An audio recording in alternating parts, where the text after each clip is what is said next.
The show starts in 10, 9, 8, 7, 6, 5, 4, 3, 2, 1, go. The following content contains adult language and humor that is not suitable for viewers under the age of 18. Viewer discretion is strongly advised. The views and opinions expressed during the following video content are those of the individual and may not reflect those of others.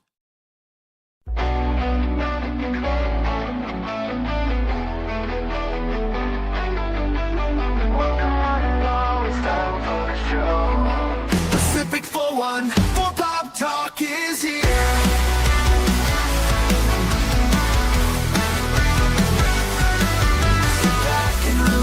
Join the conversation.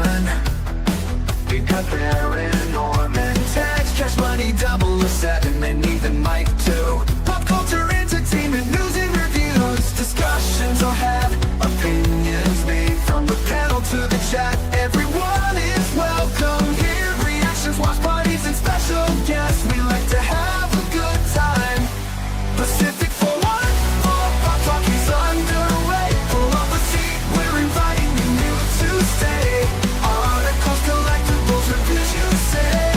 Baron Cash and Mike bring the fun tonight. Now sit back, relax, enjoy the show. Don't forget to like or comment below. We almost forgot to share out the show.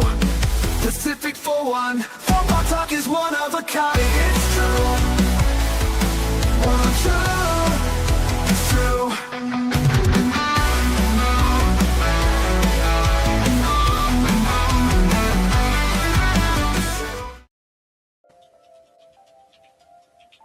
Good morning, good afternoon, good evening, and welcome one and all to the Sunday edition of Pacific414 Pop Talk, along with Cashmoney007. I am your host, Mike, and tonight we are going to be talking about Kathleen Kennedy stepping down from Lucasfilm after years of false alarms, rumors, speculation. She is gone. We are also going to be talking about an article from that Park Place where the Access Media is blaming review bombing for the score of Starfleet Academy. I watched part of the show as much as I could, and I couldn't get through the rest of it because it's hot garbage. We are also going to talk about an article from Geek Tyrant that has two of the writers from K-pop Demon Hunters prepared to write Tim Burton's take on Attack of the 50-Foot Woman. And of course, we are also going to talk about the Paramount Warner Brothers Netflix fiasco. And is President Donald Trump to the rescue? Or is Paramount prepared to sue Warner Brothers and Netflix for control of Warner Brothers? These stories and much more during this Sunday edition of Pacific414 Pop Talk at its new time of 6 p.m. Eastern. As a matter of fact, all streams on Pacific414 are now at 6 p.m. Eastern across the board, unless it's, of course, a Rumble Premium stream. Then I have to decide what time it's going to happen because of requirements over there. But of course, before we get underway with any of this, Cash, how are you doing? Awful. No, I'm doing pretty good. I'm ready to fight and bring the fire. Well, I hope you bring the fire that you had in the Discord the other night when we were talking about this. Oh, I will. Because Cash is fired up, folks. Fired up in the way that only Cash can be. But yes, quite the interesting news that we got this week, especially Thursday with Kathleen Kennedy stepping down, and with the premiere of the latest Kurtzman trek of Starfleet Academy. Like I said, it's hot garbage. But I also want to send a shout out to our good friend Baron Norman Tag. I hope you're doing well, brother. Yeah, bro. So what's been going on between last night and today for you, Cash? That music that just keeps playing is just tripping me out. It's the original Pop Talk theme. It will remain on the show. This is my way of keeping it remaining. It'll play in the background when we start. Okay. That's fine. Just not used to it. I'll get used to it. Just been messing around with the Messenger and playing Mega Bonk and trying to get better at that. Just testing out some more stuff and just seeing how things go with that. Looking for more games. Just working on getting back into figuring things out. Just nothing.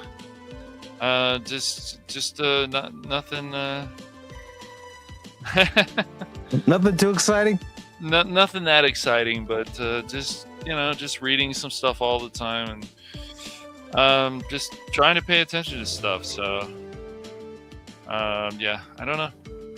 It's just but the Messenger so far has been fun, and I'm like, okay. Yeah.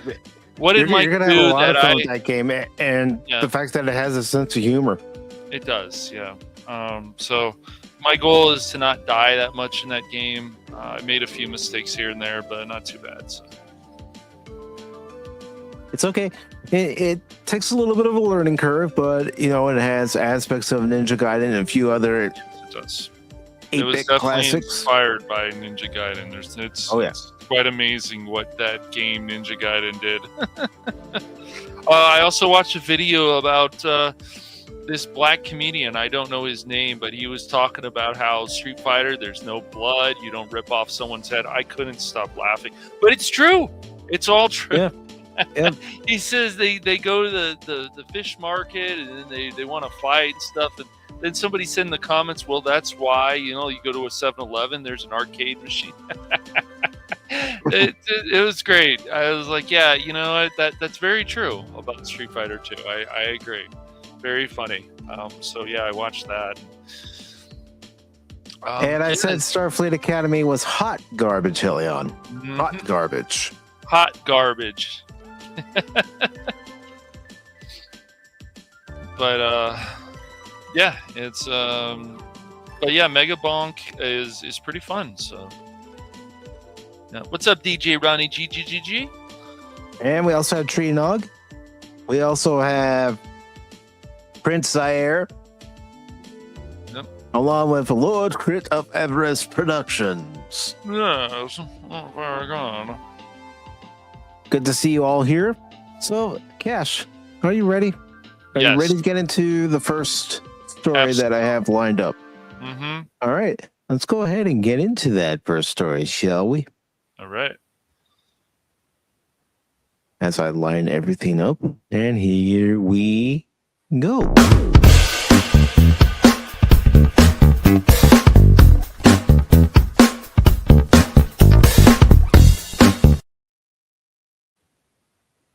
Our first article of the evening is from Geek Tyrant, and it says K-pop Demon Hunters duo set to write Tim Burton's take on Attack of the 50-Foot Woman. What, is it going to star Sydney Sweeney as the 50-Foot Woman? Maybe. I wouldn't be opposed to that. We need another remake for some reason. Okay. Well, yeah, we need a remake of a remake of a remake. Yeah. All right, so this article was posted 6 days ago. It's by Joy Parr. And it says the creative team behind one of animation's biggest recent hits is leveling up in a big way. Danya Jimenez and Hannah McMechan, the screenwriters who helped turn K-pop Demon Hunters into a global phenomenon, have landed their next high-profile project. The duo has been tapped to write the screenplay for Attack of the 50-Foot Woman, which is being reimagined with Tim Burton attached to direct and Margot Robbie starring. Okay, I'll take Margot Robbie. I don't know about anyone else, but Not bad. they say it's a reimagining, and We've heard that word for far too long. It makes you go, oh no. At least it makes me go, oh no. The project is coming together at Warner Brothers Pictures, which brought Jimenez and McMechan on board after the news of Burton's involvement surfaced in 2024. The film updates the 1958 sci-fi horror classic B movie, that's what it is, about a wealthy heiress who grows to a colossal size following an alien encounter and takes advantage on her unfaithful husband. Burton, whose filmography includes Beetlejuice and Mars Attacks, is also producing alongside Andrew Mitton and Tommy Harper. An earlier version of the script was written by Gillian Flynn. The production lineup is equally impressive. Lucky Chap, the company led by Margot Robbie, Tom Ackerley, and Josie McNamara, is producing and developing the film, with Morgan Begg overseeing the project as director of development. For Jimenez and McMechan, the leap to a Tim Burton directed studio feature follows a breakout run that started with K-pop Demon Hunters. The two met while attending Loyola Marymount University, later landing a script in the Sundance Feature Lab. It was there that fellow writer Nicole Perlman pitched the idea that eventually evolved into K-pop Demon Hunters, which they wrote alongside co-director Maggie King. Says here, we started writing that in 2020 during the pandemic. At first, we were like, this is going to be the biggest movie ever. And then as time passed, we were like, maybe it won't get made. Who knows? And then we were on set this summer and the trailer dropped and we were shocked. You don't really expect anything from this career. You're just grateful to get paid. And if something happens with it, that's great. Adam McMechan, this was truly the first time where there was all this manpower behind it, and it felt like it was on track to be made. Since its release last summer through Sony Animation and Netflix, K-pop Demon Hunters had exploded into a worldwide hit. The film became Netflix's most watched movie of all time, while its soundtrack smashed records on the Billboard 200. It's also earned 3 nominations at this year's Golden Globes, including Best Animated Motion Picture, Best Original Song, and Cinematic and Box Office Achievement.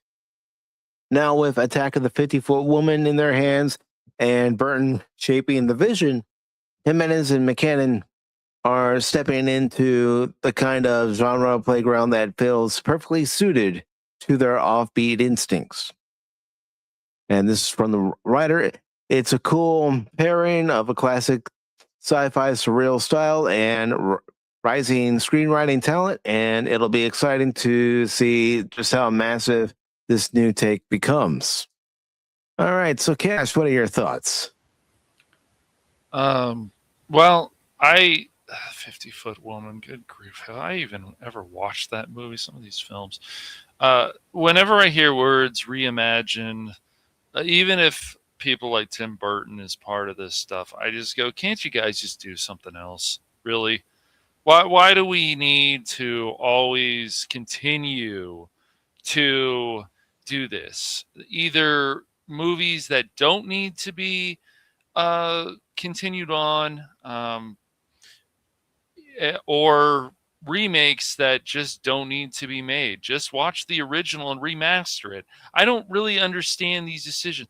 What it comes down to is, I believe, though, Mike, is it's for the new audience. The modern audience. Are they going to have the same jokes, though, as the remakes? Are they going to have the same this? Are they going to have the same that that we've seen before? It doesn't make any sense to me. Anything that I've seen lately where they're like, let's do a reimagine, or let's do this, let's make the Teenage Mutant Ninja Turtles look like they're on steroids. That's awesome. In a live action movie, that's great. What a great idea. I don't understand. Can't Tim Burton do something else? I'm still disappointed, even after all these years, when Tim Burton did Alice in Wonderland. I wanted the Alice that I saw from the game, not that Alice. And it just wasn't very good. I never cared to watch Dumbo. I remember they're like, we're going to take the crows out. And I was like, because no. they were quote unquote offensive. Right. It's just it's just old and tiresome and just ridiculous. So yeah. Sometimes it does work. Sometimes it does. Kurt's got a point. How to Train Your Dragon did. It's just it wasn't bad. It did. I don't still think it needed to be made, but I just a lot of this stuff really they just don't care enough. No, not Alice from Sword Art Online. Alice in Wonderland. They did that live action movie, and they did 2 of them, I think, actually, if I remember. I didn't see the second one. It wasn't the Alice I wanted. The Alice I wanted is from the Clive Barker, right? I think that was one, yeah. From the games where she like goes to a mental institution and she's running around with a knife. I thought it was very interesting and creative. But no, we don't get that version of Alice on screen. No. And we won't. And yeah, a lot of remakes don't live up to the original because they don't have the same creative talent. Because Hollywood lacks that creative talent nowadays. Why do you think we're getting all these reboots, remakes, reimaginings of established franchises? All the time. It never stops.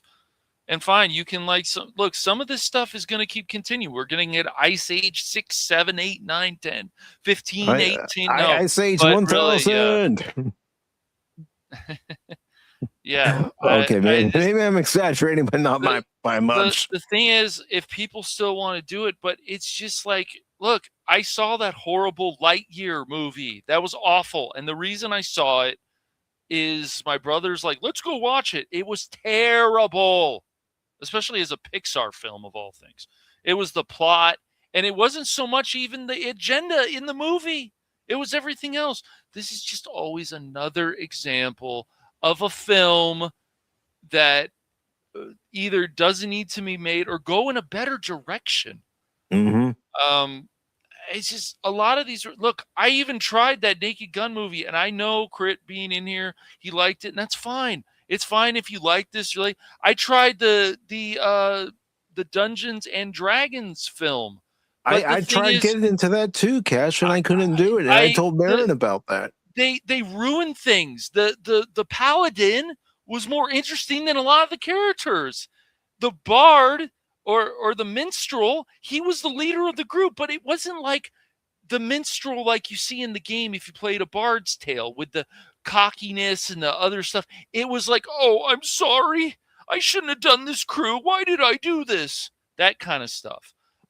Just missing the mark on things. And Hugh Grant was like the best thing about that movie besides the only good thing about that movie. I know. Except the Paladin, because he wasn't in it much, but when he was on screen, it was like, oh, this has actually added something. They were trying to do something. I give them some credit, but it wasn't working. They could have done more of a campy thing that we've seen in the past. And this is it just keeps going in layers all the time, all the time, never stops. And so and guess what? These movies aren't doing well. Then you have films like Transformers 1, and however you feel about that movie, poor marketing when they first showed the trailer. How can you Paramount guys do and this Hasbro stuff? all the way? Yes. How can you do this stuff? So then you get into this whole thing. Oh, well, who should own Warner Brothers? Even with Skydance and Paramount together or Netflix, how about we get another studio that's able to actually own them, buy them, care about the property? I'm supposed to trust Netflix to care about Warner Brothers or Paramount? But can we Skydance, trust any of the seriously? studios nowadays, Cash? No, Do any I of them want actually care about their own properties? exactly. It's crazy, man. And so let's just keep making remakes because it's safe, right? It's safe. I would love these people to continue to come out and say, we're making this because it's safe. We're remaking this because it's safe. We're doing this because it's safe. Are we not, as human beings, supposed to continue to push things? We are, but we so haven't done so in crazy. the last 10 years. It's just crazy. So I don't really understand. It's just straight. Pixar though has not fallen as far as Disney. But they need to also go back to some of the great things that they did and stop worrying about this. Just tell Disney, hey, fuck off. Okay? We're gonna make you money. And if there's any problems, you can get involved. But until then, screw off. But these companies, they just, even though they're owned by them, they don't seem to have get more of a backbone. Because guess what? Companies like Pixar actually was lost by Disney before. And then Disney's like, we're sorry. Here's money. Just like the Tim Allen thing. We're sorry, Tim. Here's money. I never got into Wednesday Crit, so I can't really say much about that. And Tree Rock says creative. What? Talent? What is talent nowadays? But Tree Rock, they don't even come out and say, hey, you know what? We're going to really try to do something different. There's still a few people, but it's more the old guard. It's more of the old guard. It's not a lot of these new people. Let's do something different. Let's add something to Batman that hasn't been added that actually makes sense. Let's do that. So it's just, even the last Batman film, it's like everything, until, like I said, I will, when Baron comes back, I want to show Mike and Baron the Penguin, because the thing is, it had a lot of things that we don't see anymore. Characters we care about, this and that, all this stuff over and over again. And we just keep going in a circle. But now it's like, oh, let's remake the 50-foot woman. Let's remake this. Why don't we do the Rise of the Ants or whatever? The giant ants. I can't remember exactly the title of that. Let's redo it. These movies were fun. Nobody's trying to do a remake of The Blob. Right. But I will tell you some things that they will never touch because they don't have the balls to do it. They will never touch Citizen Kane because they can't figure it out. No. They'll never touch that. Never. They don't have the talent to figure it out, Cash. They just won't. But I would like some new people to come out and say, we're going to do this. Like, people, I didn't think there needed to be a Wonka film, but I guess people liked it. And Timothée Chalamet is a draw for people. Mm-hmm. So it's just some of these remakes, they can happen. Some of these films from video games can happen, but they have to do it right. I mean, it's time for us to finally get a quality Street Fighter movie. I mean, I guess Mortal Kombat's going in a pretty good direction, but and I make no apologies when I say this. The trailer for the new Street Fighter movie, right, it doesn't look any good. Yeah, I have a feeling there's just too much goofiness and too much crazy. And let's also admit it. In that 94 Street Fighter movie, the only good part of it was Raul Julia. He was the best. There have been a few remakes and there have been a few adaptations that actually were really good. The first Silent Hill adaptation was very good. I didn't watch the second movie. The first Resident Evil movie I thought was pretty good. I just didn't continue. I tried to. They started changing too many things and I'm like, I'm out.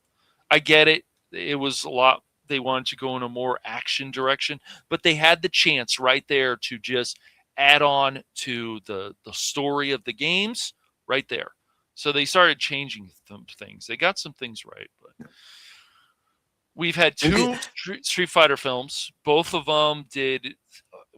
The other one had a Chun-Li who wasn't even Asian. I mean, it doesn't matter. And the best thing about it, Neil McDonough. Well, Neil McDonough's a quality actor, but he was the best villain in that movie. So if you watch it for him. Just like Raul Julia with Street Fighter. Yes, they should. That's exactly what they should do, Crit. They don't do it. I don't know why. They should just continue on with the anime.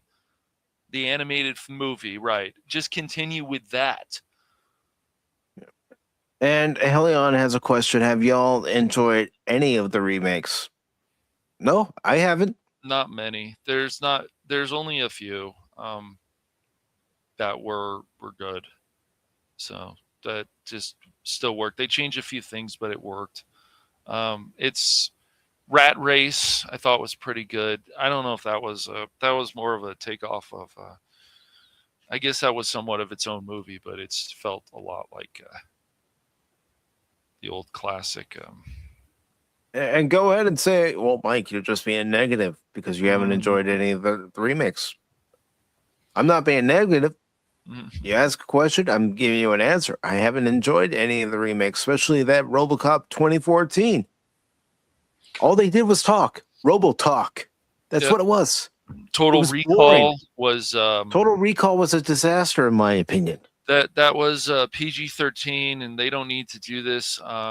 There's even the last Die Hard film. Like, the thing that kept it going for me was, of course, McClane. It wasn't his son. His son was terrible in that movie. It just, I don't know. They just, a lot of the stupid conversations I remember they're in the car or something. It just wasn't good.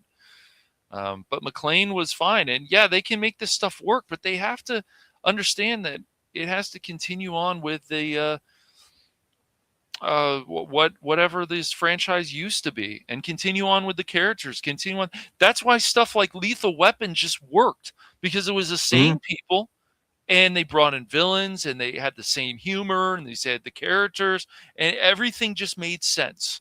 So every one of those movies, I would say 1 through 4 were all either 2 is great, 1 is very good, 3 is very good, 4 is good. They're all very good films, just like Back to the Future. Just, they if they do this stuff right and they really put the time into it, they can get it. But look at what we're getting now. We've got, finally, after all these years, another He-Man film. But they don't want to be on Eternia. Why? That's a question I've been asking myself since especially this new one was announced. No. It's the question I'm going to keep asking, even when you see a trailer. If you ever see a trailer, it's supposed to be coming out this year, and we haven't seen Diddley Squad as far as the trailer is concerned. Maybe around the Super Bowl we'll see something. Don't know. Right. Exactly. Yeah. So it's She-Man now, sad, yeah. And it might be. And it just might be. And it's like, it's just, all this stuff is just, it's just crazy to me. They have this already built up from the anime, the books, the novels, the other. And what do? They don't want to follow it. Why? Or add on to it. Why? It's already established. Oh, right. Source material. Excuse me. So let's do more remakes. Speaking of remakes or continuations, bastardizations, whatever you want to call it, let's continue with the same topic, but on something that came out on Thursday. Right.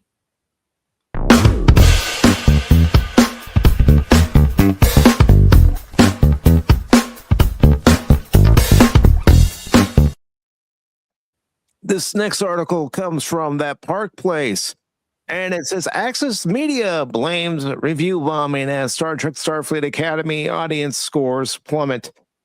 They go back to the same old song and dance. People don't like it. Well, they're misogynist. There is O's, Yahtzees, whatever. It's review bombing. No, it's because the show genuinely sucks. I couldn't even finish the fucking episode.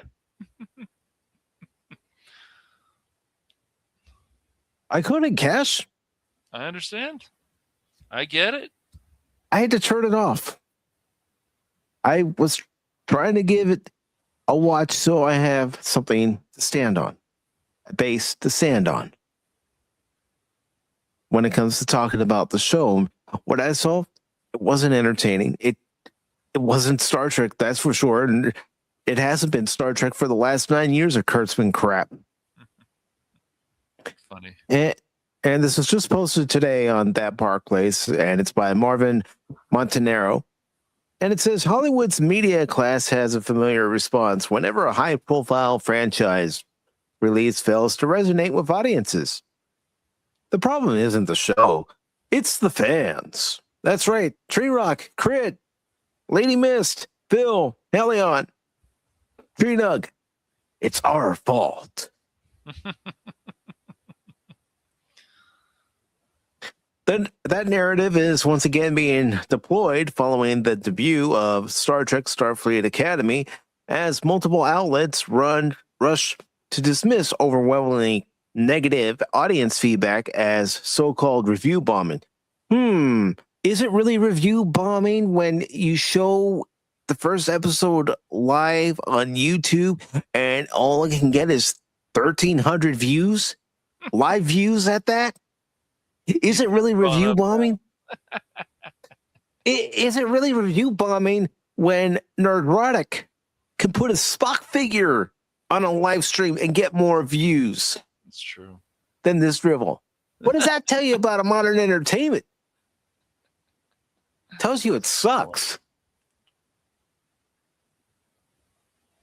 It tells you it absolutely sucks. It shouldn't be hauling garbage. It should be hauled away at garbage.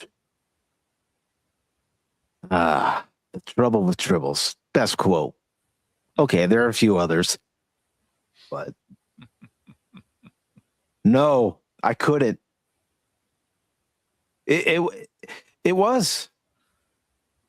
I mean, Holly Hunter, she may be an Academy Award-winning actress, but she's miscast in this. Oh, let's throw a throwaway line for the Doctor from his first appearance in Caretaker. Tricorder? Medical tricorder. Yeah, we've heard that before. I want to learn, what the Doctor's experienced since last time we saw him in Endgame on Voyager. But we're not going to get that information. No. It says, rather than holding up a magnifying glass to see why the latest Star Trek entry is being rejected by a significant portion of viewers, a significant portion of Star Trek fans, because you go on X, you go on Facebook to any Star Trek group, and there's a good amount of people who are Star Trek fans who do not like this, who do not like Kurtzman Trek. And it says that with this being rejected by a significant portion of viewers, the focus has shifted to questioning the legitimacy of the audience response itself. The result is another case study in the growing disconnect between professional entertainment media and the consumers they claim to represent and serve. Hollywood is so out of touch. I mean, whenever you see an actor or actress on the red carpet spouting their latest and greatest cause that they only found out about maybe hours before the red carpet, it makes you wonder how educated these people actually are. Mm-hmm. A widening critics audience divide. As of this writing, Star Trek Starfleet Academy holds an 87% critic score on Rotten Tomatoes. Its audience score, however, is at 43%.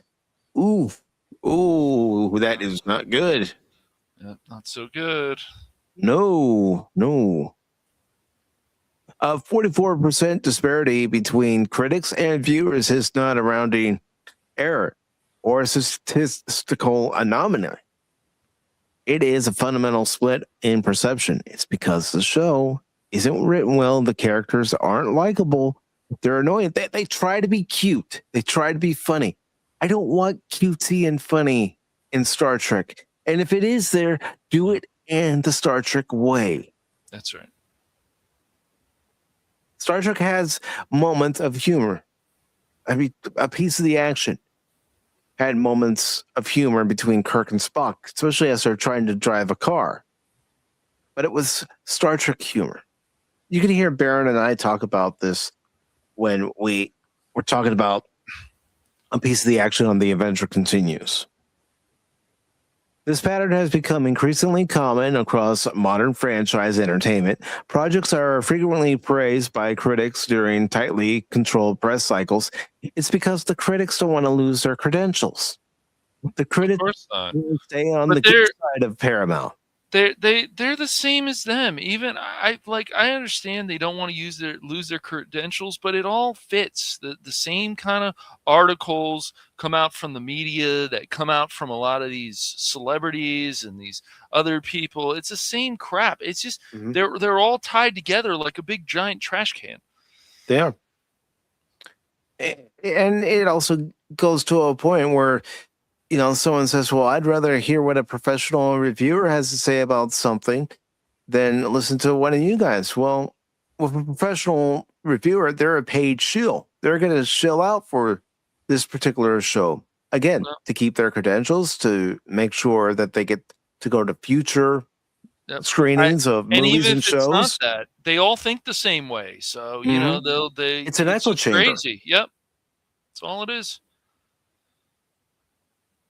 And it says only to encounter skepticism or outright rejection once they reach the general public. Instead of acknowledging that disconnect, the industry increasingly frames dissent and suspect. The assumption appears to be that audiences must be acting in bad faith if their opinions differ too sharply from those of professional reviewers.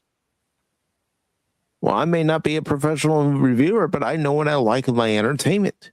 I know I like good character growth, good stories to go along with that good character growth. A good story arc always helps. Yep, it does. Yeah. The problem with that Park Place, though, that I've seen, of course, they're like, oh, well, you know, our articles are so good that I want you guys to start paying. Well, I mean, they have a right to do that, but But they're not the only ones doing that, Cash. Nope, they are not. Bound in the Comics has done that. But you will also notice, even with these sites that are more on the right, too, they change things, too, that are stupid. They do. So, you know, they're not.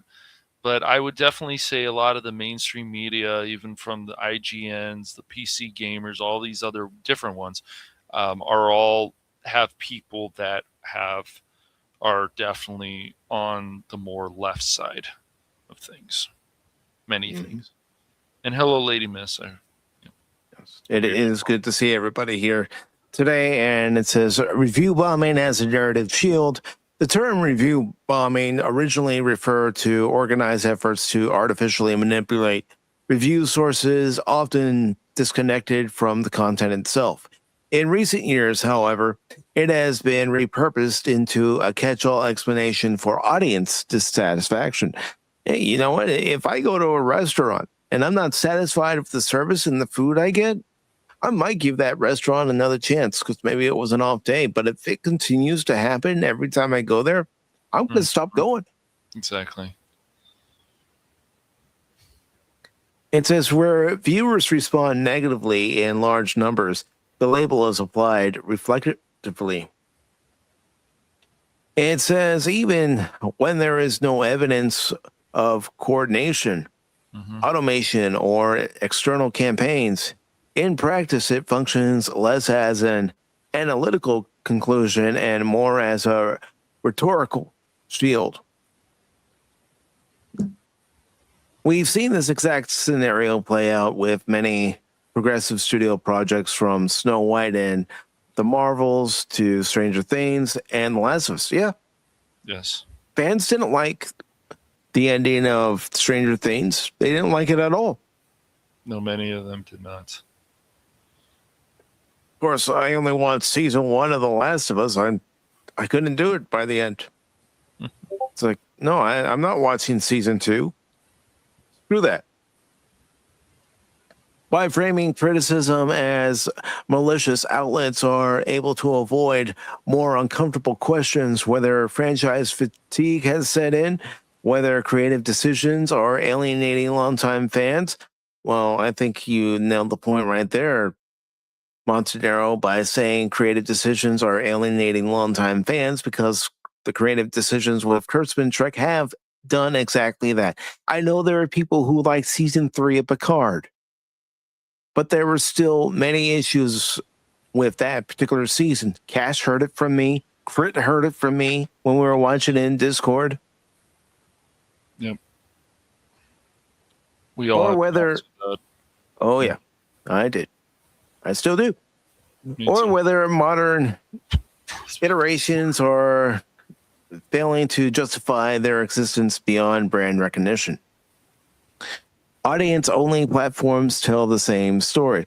The claim that audience backlash is artificial becomes even harder to sustain when looking beyond critic-driven platforms.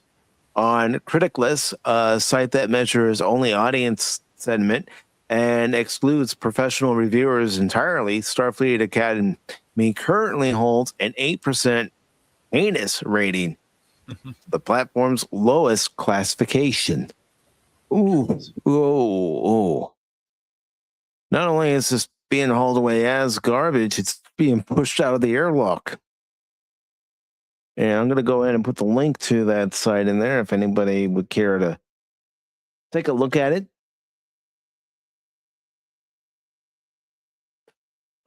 There we go. It goes on to say that the score reflects unfiltered viewer reaction, free from studio access, embargoes, screenings, or industry incentives. It suggests not confusion or manipulation, but a strong and consistent rejection of the product itself.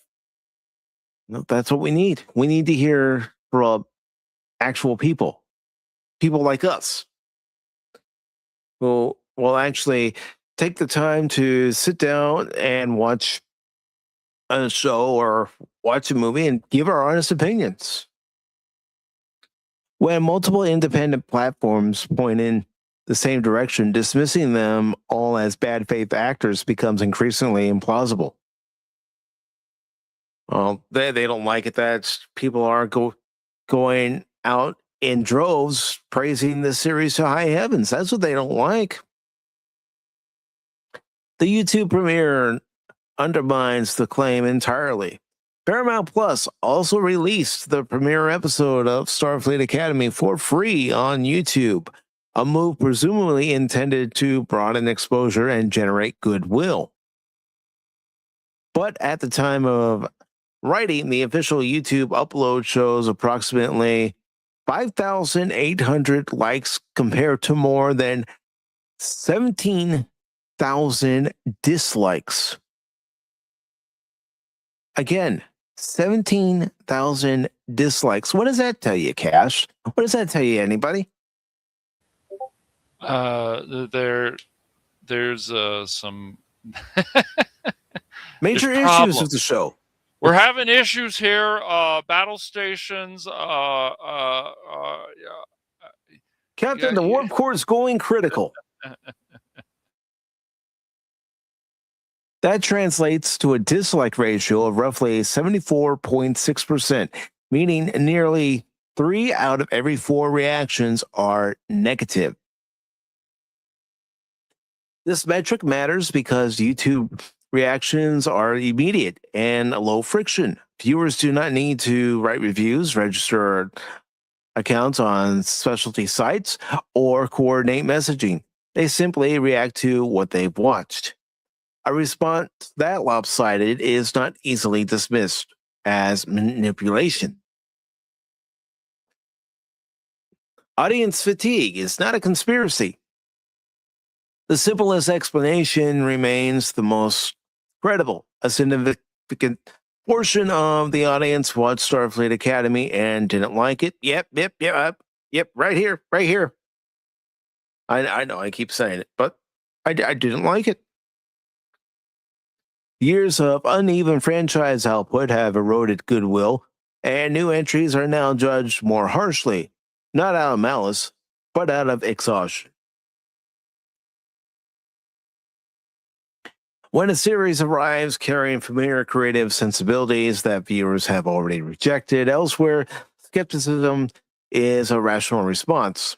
Treating that skepticism as an attack only deepens the divide. What the media still refuses to confront. The real story is not that Starfleet Academy has been review bombed.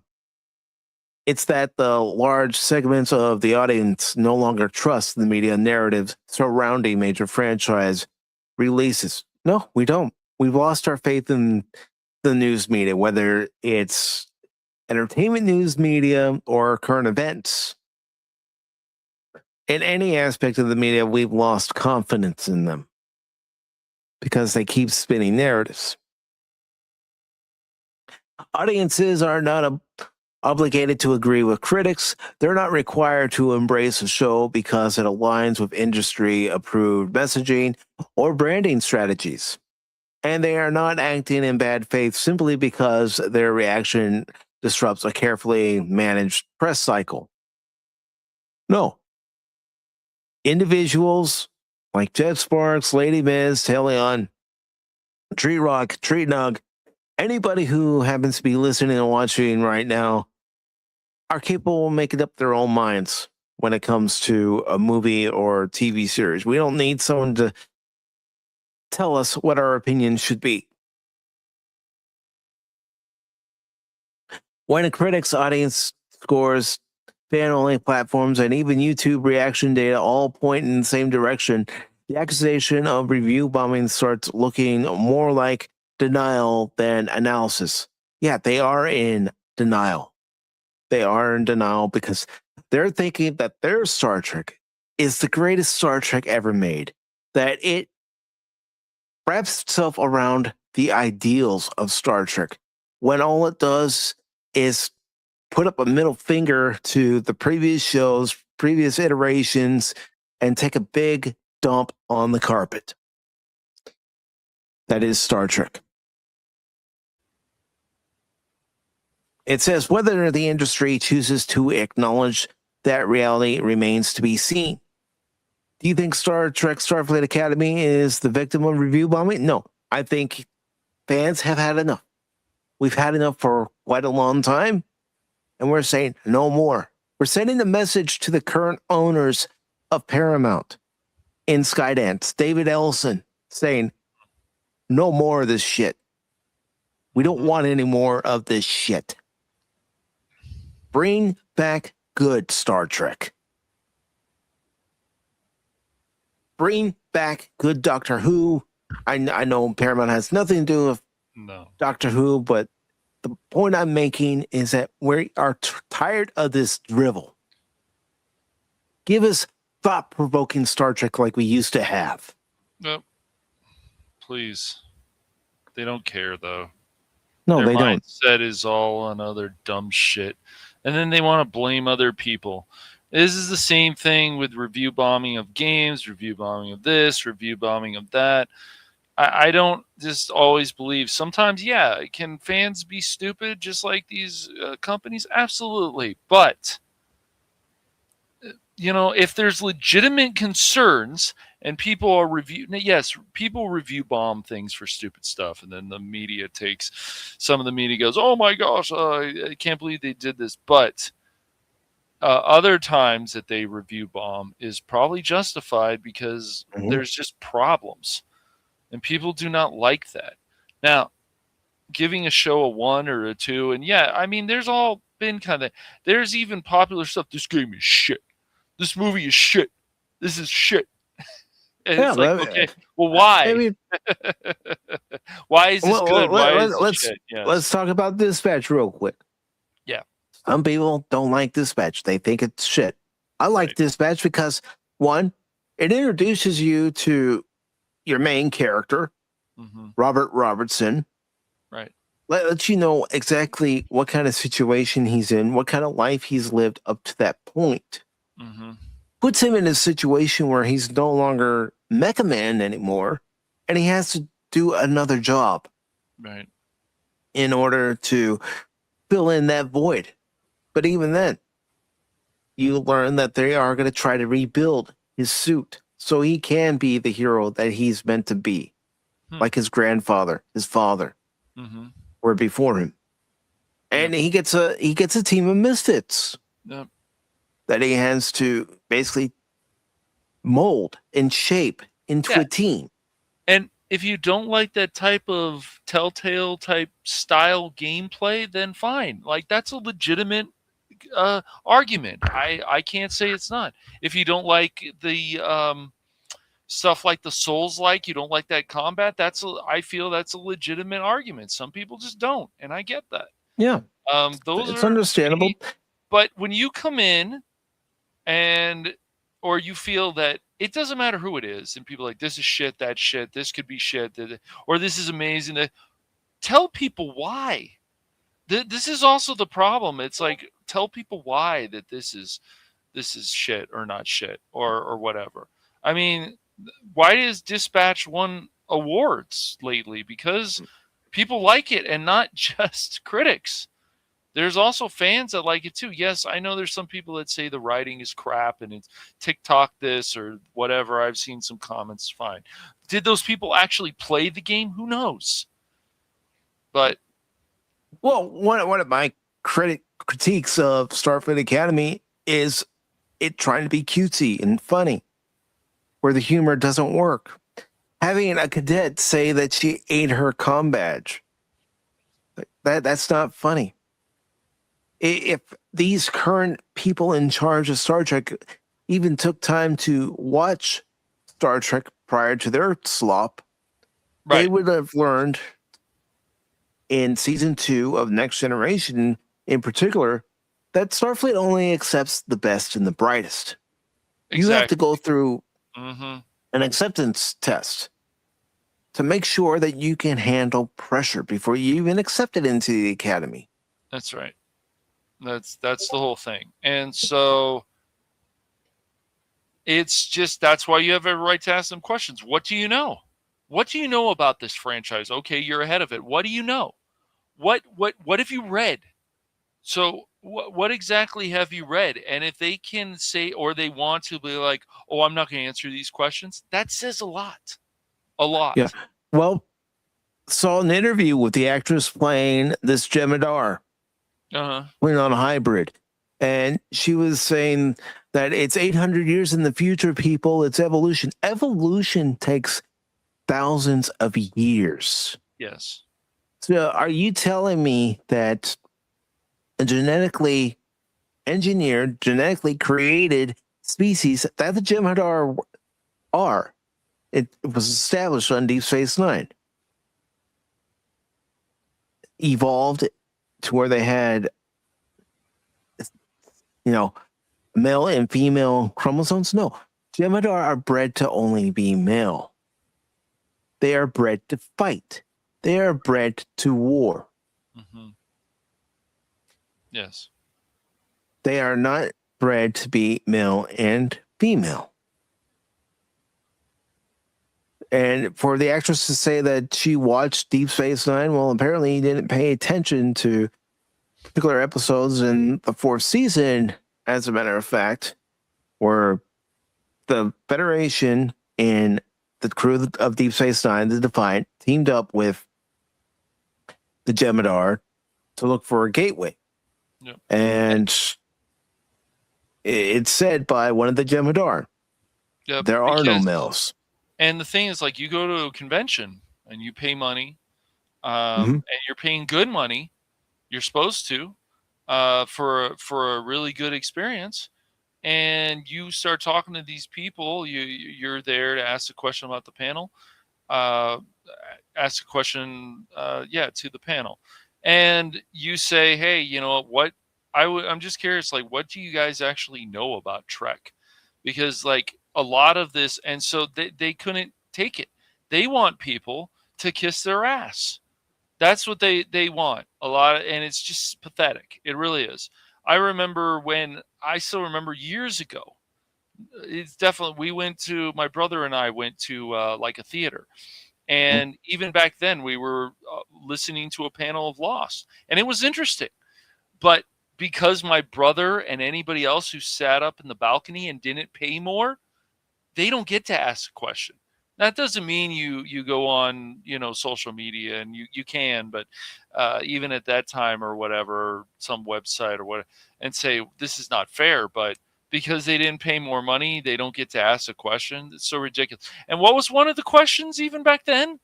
And we're talking about years ago, something about the LGBTQ community. And it's so ridiculous. It's just so ridiculous. And this is what these people focus on. And this is, it's just crazy to me. So I don't think it's worth it. If you're a person who wants to ask questions and say, what do you know, and test their knowledge, I don't think with some of these panels it's worth it. I really don't. I think with other people it is. I think asking questions like, what is your favorite character? Just to see what these people actually know. What was your favorite moment from your time on the show? Exactly. Those are good questions. But, it's hard to not want to be sarcastic to these people, not ask them, test their knowledge, do those gotcha things, just like a lot of our news does to other people.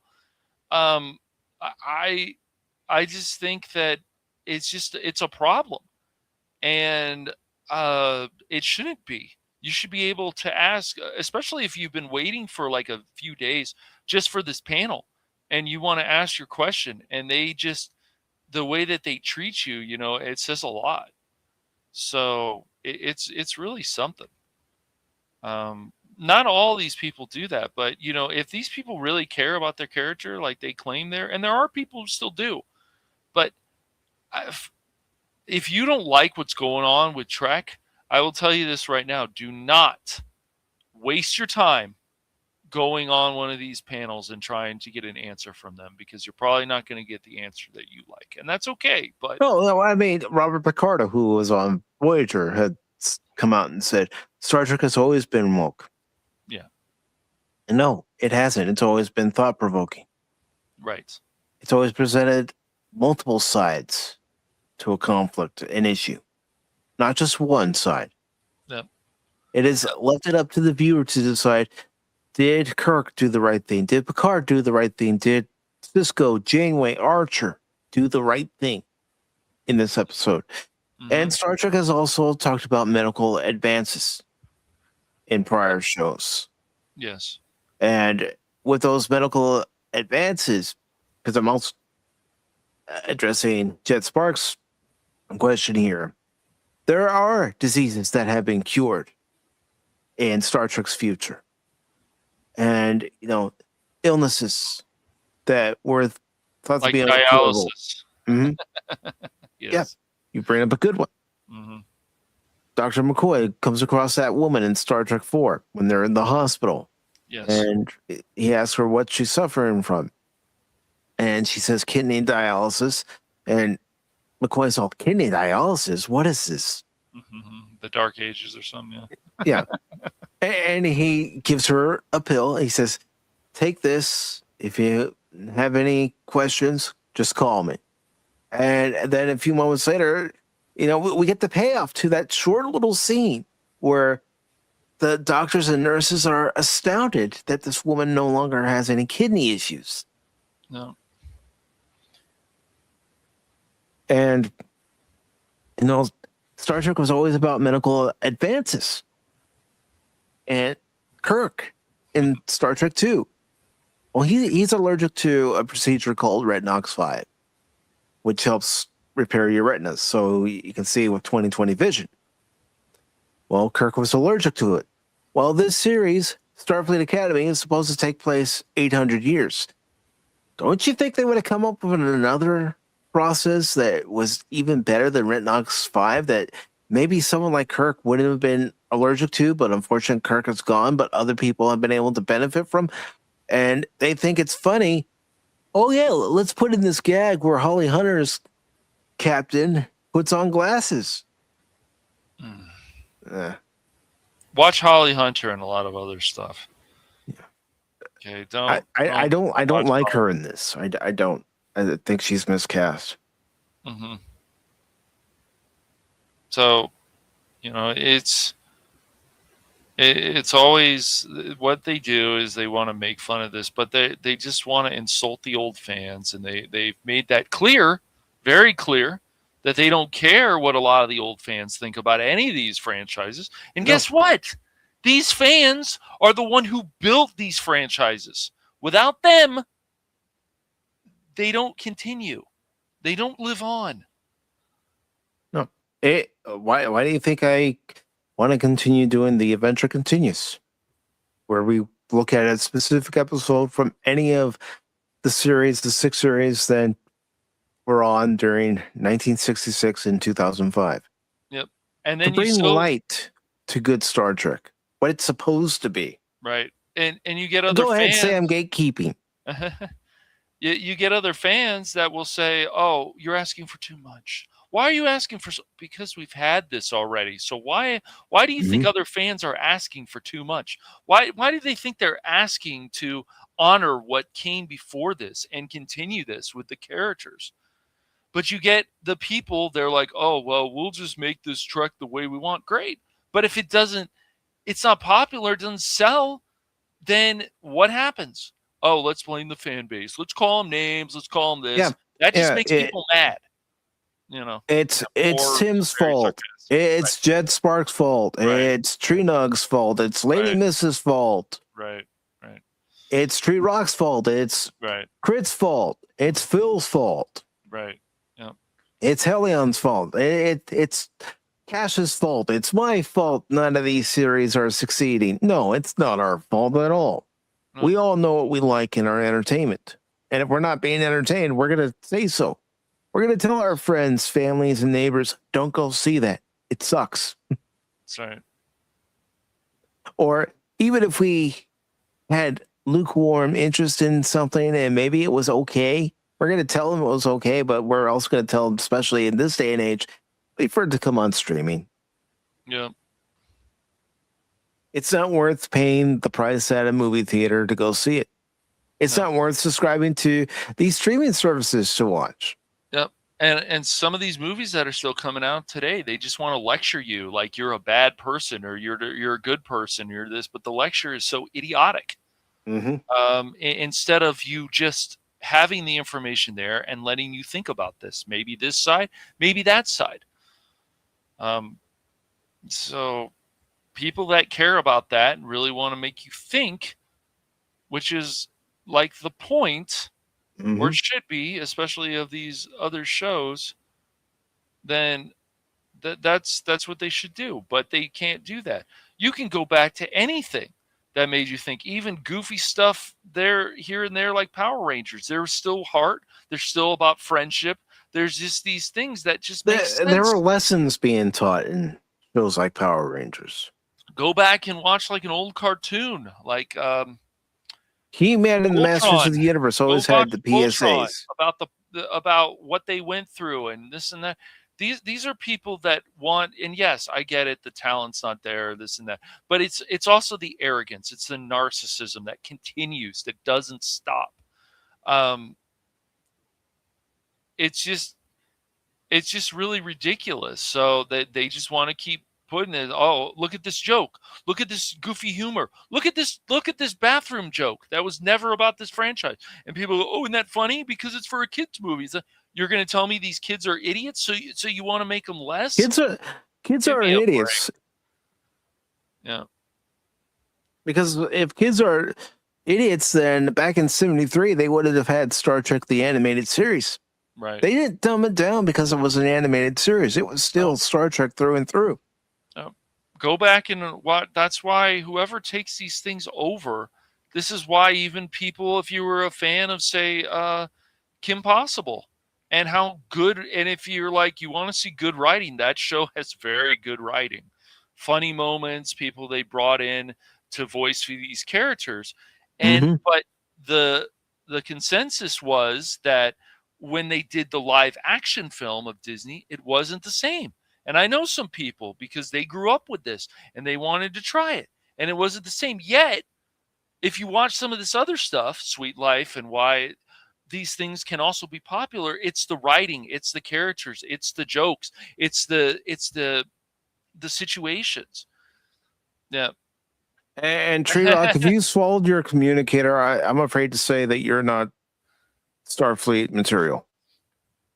It's just like if you wanted to say, be like a stand-up comedian, there is a treasure trove of things to make fun of. And the people that are offended, that means that's a good thing, because comedy can be offensive. And so that's why, like, if Mike, for example, he wants to show something like Blazing Saddles, somebody's going to downvote him. Why?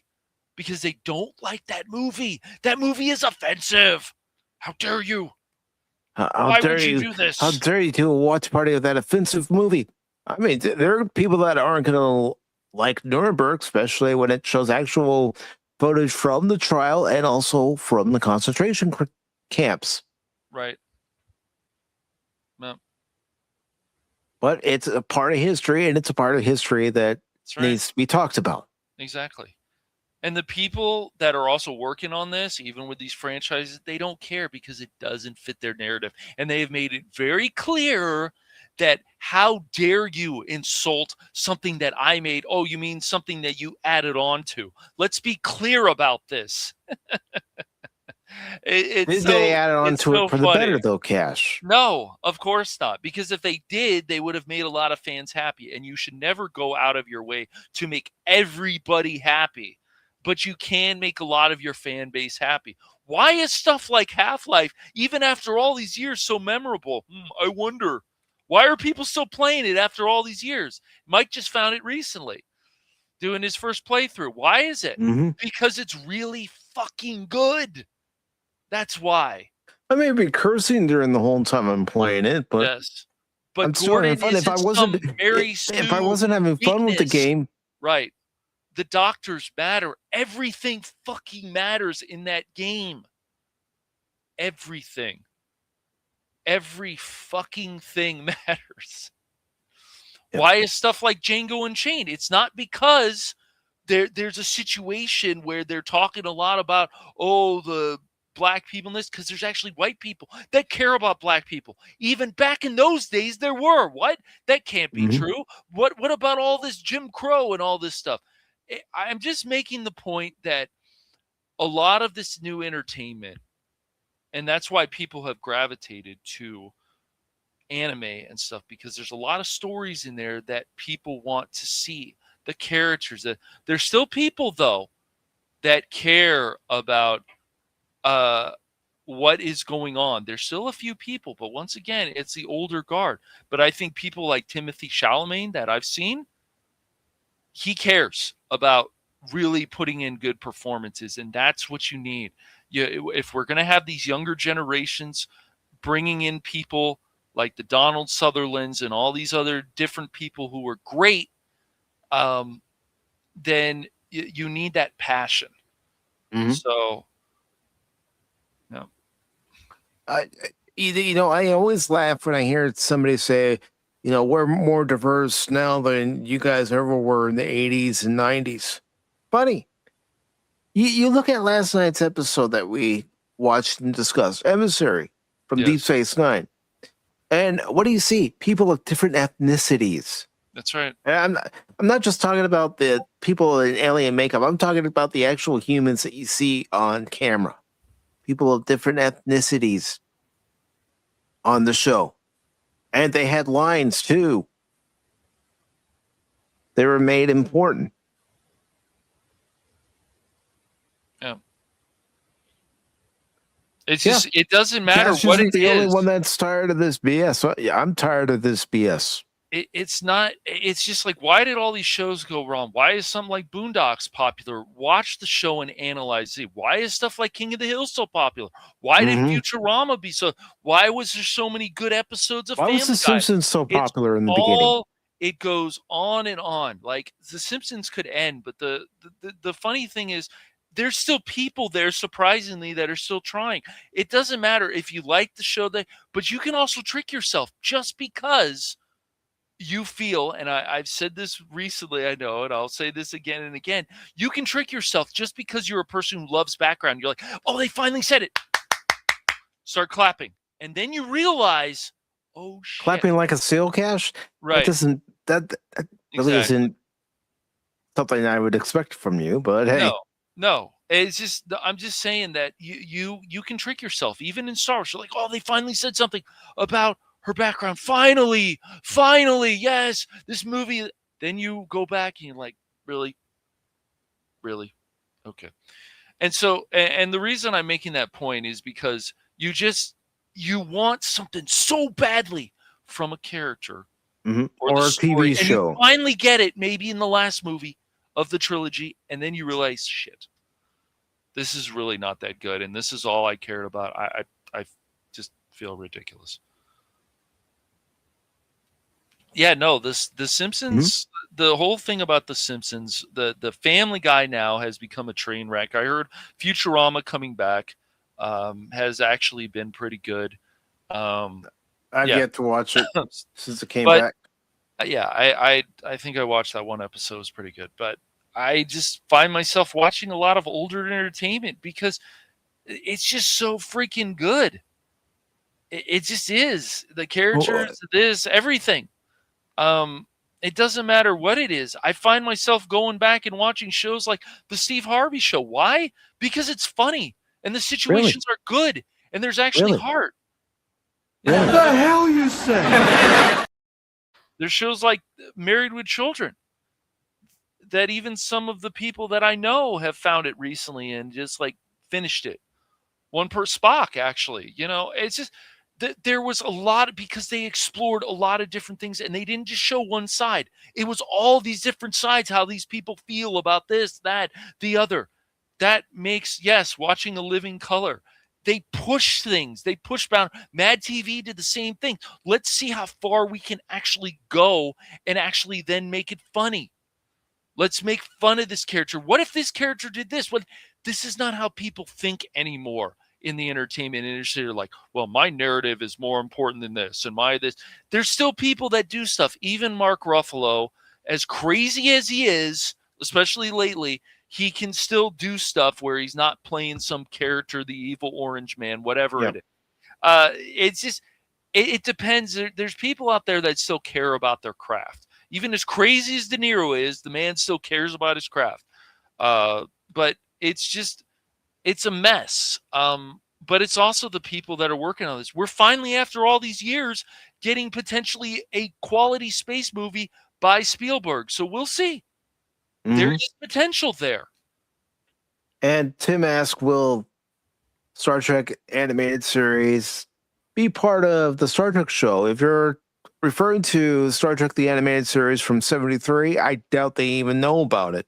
And if they do, they're not even going to give it any lick of attention. They're going to focus more on their shows like Prodigy and Lower Decks. Yep.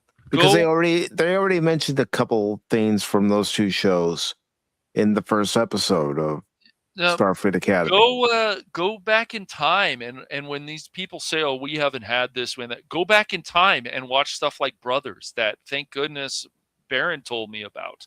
James Avery plays a gay football player, and he's upset that his friend doesn't want to date him, but they show both sides, and this is a number of years ago. So all the same people, because they want to forget what came before this, because it doesn't fit their narrative, because their narcissism, their arrogance. That's why fans get mad and tell these people off. It doesn't matter if it's James Gunn. It doesn't matter what it is. But they think they want to go out and insult a religion, insult this, insult that. That's fine. Hey, let's do this. Okay. And then when they get insulted, they get really mad. We want to take that show off the air. How dare you do that? They can't take it. They can dish it, but they can't take it. And they can't take it because fans of Star Trek are saying, no, this isn't Star Trek. We're willing to fight for Star Trek.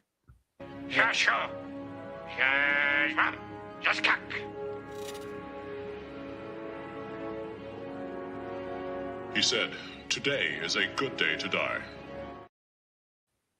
Compare that makeup and then look at the Jemadar lady with the gray face. Do you see less personality? Now, other people don't care about that, and that's fine. But if you really dig deep into these shows, especially stuff that you like, you can find out why is stuff like anime still popular after all these years? Because they're coming up with different stories. That's right. Exactly. It's something new, it's something fresh, and that's what we want. Something new, something fresh. We don't want something that's been retreaded over and over and over. Because the more you retread a tire, the less useful it's going to be. Yep. And sure, there's a ton of stuff, even about the apocalypse, but it's the way you do it. Why are they still reinventing stuff in even stuff like The Walking Dead? Because they want to see what else they can do. Change the zombies, make them this, make them that, because you want to keep trying to invent the wheel. If you care about your franchise, like you always should, you need to keep trying to reinvent the wheel. That's what they tried to do with Next Generation. That's what they tried to do with Deep Space Nine and Voyager. Yep. I would tell you guys, if you're interested in like caveman stuff, watch Primal, where they go, where the character is now, what he has to go through. All this stuff. These are people who care. They want to continue on with the character that would probably make sense. Yeah. Well, you also talk about making sense. Let's make sense of the box office. Okay. Because it still goes with everything that we're talking about.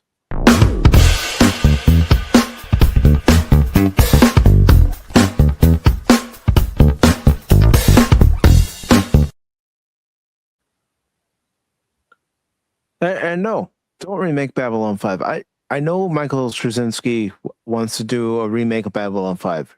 Don't even touch it. It's perfect. Yeah, just leave it alone.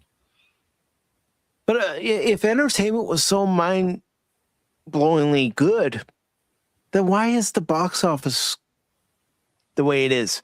Why is Avatar each and every weekend making less and less money here in the States? It's doing great internationally. I'll give it that credit. But here in the States, it keeps dropping lower and lower and lower. Yep.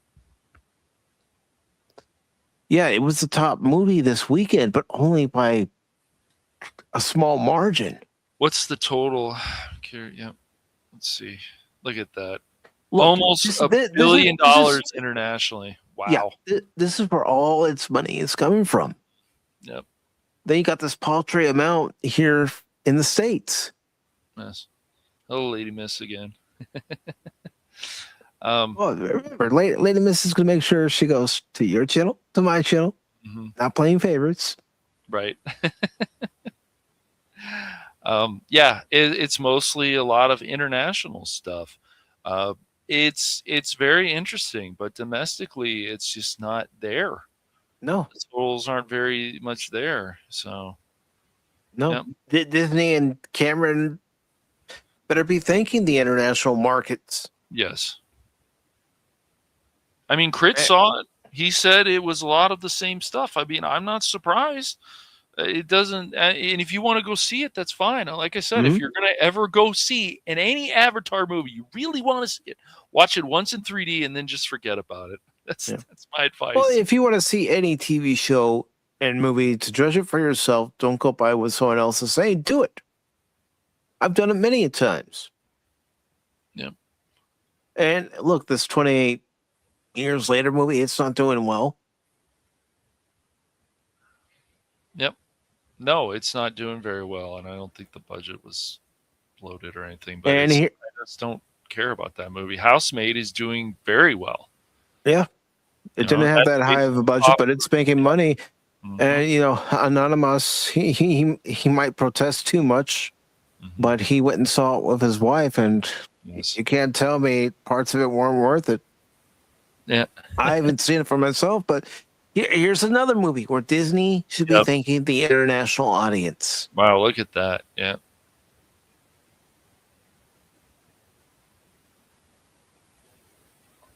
I mean, only 393 million here in the States, but 1.3 billion overseas. I only saw one entertaining movie at the movie theater last year. That was The Senior. I think I've seen that. Tree Rock, that goes back to what I said during our New Year's Eve stream, saying that you have to look for movies Yep. that are entertaining, that are good. They're not going to be advertised in front of you. It's not going to be dangling in front of you like a carrot. You actually have to look for it. And you found one. And speaking of Anonymous's favorite movie, I mean, that's not bad. I'm going to see what its budget was. I don't think its budget was all that high. No, I think it's been considered it's also based on a popular novel that I had heard of. But you don't always hear about a lot of these novels, even though they're considered popular. I mean, I read The Great Gatsby in high school, and I didn't care for it. I just didn't. I saw I was last bored movie. by it. I just wasn't. It just didn't grab me for whatever reason. It just didn't. And I know it's considered an American classic or whatever in this. And look at this. $35 million was the budget for The Housemaid. Yep. So that would be considered a success. I would say so. Yep. 177 million. Yeah, I would say it made its money back and more. The first movie that I think Sydney Sweeney has been in that has been a success, I think. Yeah. I can't think of another one. She's only been Yeah, because the movie that she was in based on Christy Martin, that unfortunately didn't do too well. It bombed. Yeah.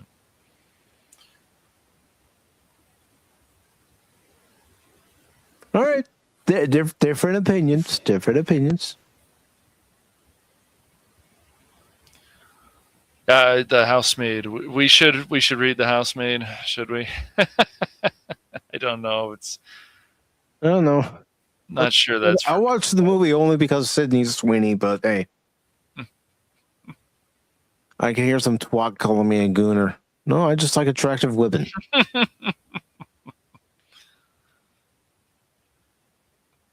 And Marty Supreme. Quality. You saw this, didn't you? Mm-hmm. And Cash said it was a quality film. Mm-hmm. And it's made $94 million, but its budget, I think its budget was high, very high. I'm gonna look that up too. I don't know. It might have been a bit high. Yeah. They had modern music in this, like they had 80s music when this movie is based in the 50s. I don't know. It's kind of weird. Okay, its budget was $65 million. Well, I'll share it here. Phil, I'm sure you did. Phil, I'm sure you did. $65 million, and so far it's made $94 million. Okay. So I wouldn't exactly call it a runaway hit. No. Nope.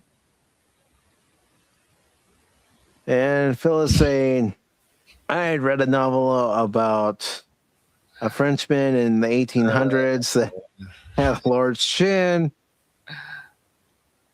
Okay, Phil. Okay, that sounds like a tall tale, but hey. Uh-huh.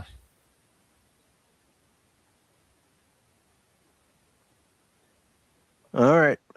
Helion's saying we should read the book. I don't know. Lady Miss. Should we read the book? Would we have to turn in our man card? I'm sure some men have read that book, but who knows? I'm sure they have. And of course, the new horror thriller from Paramount, Primate. Yeah, that movie didn't look interesting to me at all. Yeah. And then I'm surprised that Fellowship of the Ring only made $4 million this weekend. I would have thought it would have made more, especially with how good it is. But then it was only released in 1,686 theaters. It's not a lot. And the showtimes, I know my local theater was only showing Fellowship of the Ring on one day, and that was in the evening.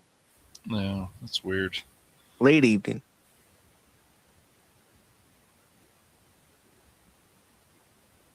Oh, good. Very exciting.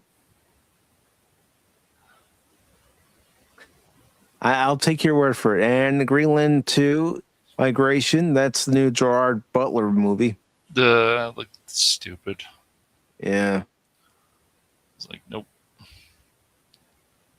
There's also a movie I think coming out in March called The Bride. I was like, why does her makeup look like something bad that Harley Quinn? It looks like a bad B movie.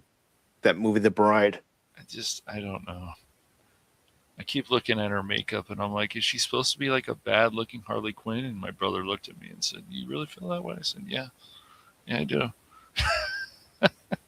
And Anaconda with Paul Rudd and Jack Black.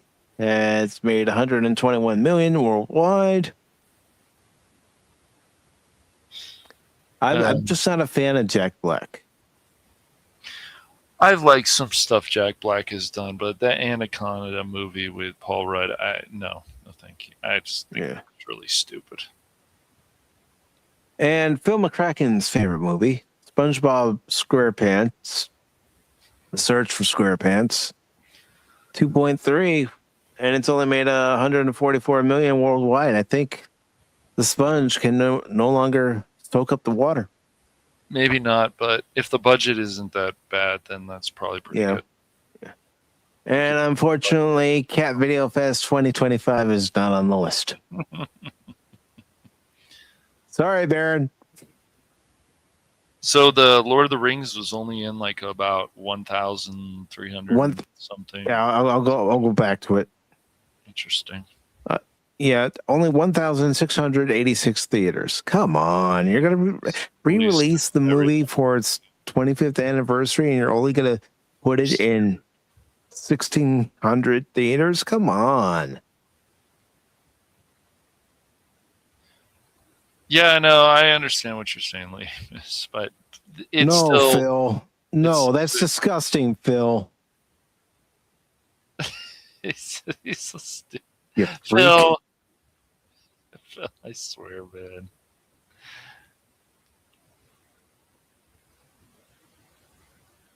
Well, for someone like me who's only seen it at home, never saw it in the theater, I want to see it. Maybe that might be not a bad reason, but yeah.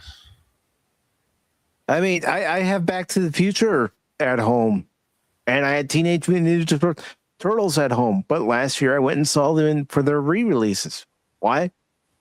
Because the opportunity was there.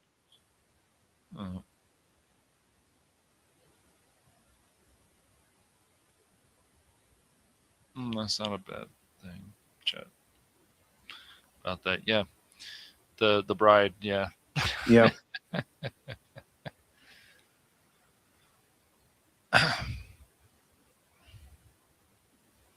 Yeah, I know we had our watch parties of all three Back to the Future films, but still, the opportunity to see one of my favorite movies of all time in the theater setting again, it was worth it to me. Wasn't it a bit cheaper? Like when you saw Turtles in the theater, like what was it, like $7 or something? Yeah. Okay.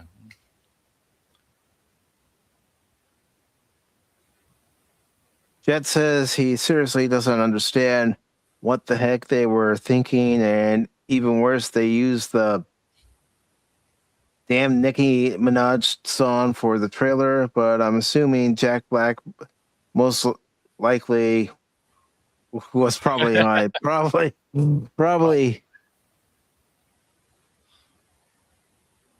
Oh boy. Man. And Jet says the only films he's only good in were Tropic Thunder and voicing Bowser and the Super Mario Brothers movie. Those weren't bad. I mean, he also did Goosebumps. Yes, he was in a Goosebumps movie that I heard he was good in. I don't know. Jack Black has had some roles that weren't bad. Yeah. It's just. And let us know what you think about that movie, Tree Rock, after you've seen it.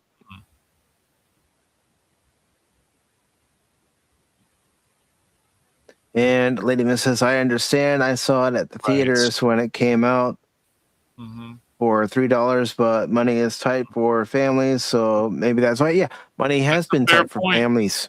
That's a fair point. And it's expensive to go to the movies when you have to pay for a ticket, depending on what time of day you go.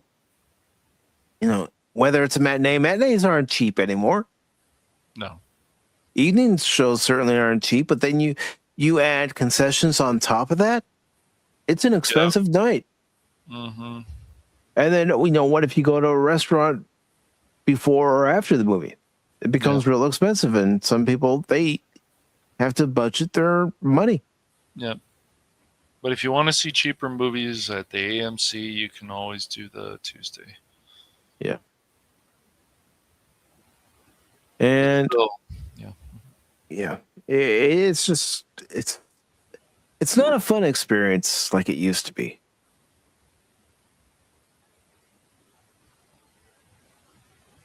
And Phil says he doesn't do movie theaters anymore. Yeah, I do on demand, rent it for a day and enjoy it. Yeah. Get a 50-inch TV screen, whatever, even 26, whatever. I mean, it's still, you can have a great experience. So. You can have a great experience. Plus, you can pause the movie, do what you need to do, and come back to it. Yeah. That's not a bad idea, Elian. Sneak in some drinks too. I bought it. I promise. It wasn't from me.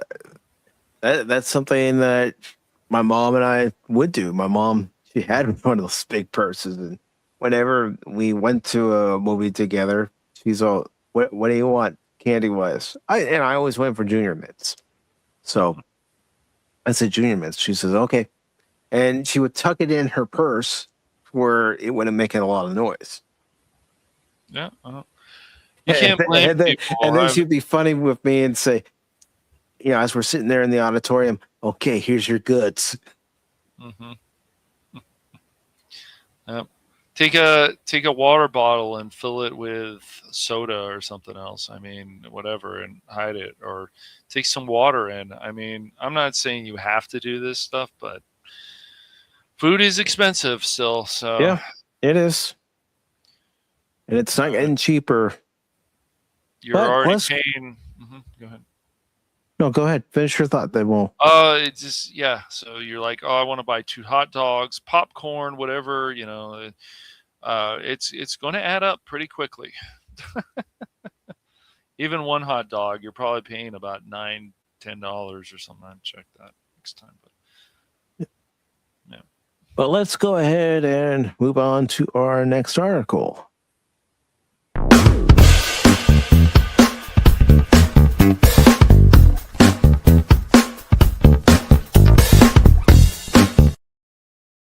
Phil, I swear. Yeah, Phil. Phil. Oh man, I'm not. I'm not even highlighting that, Phil. I'm not even going to go there.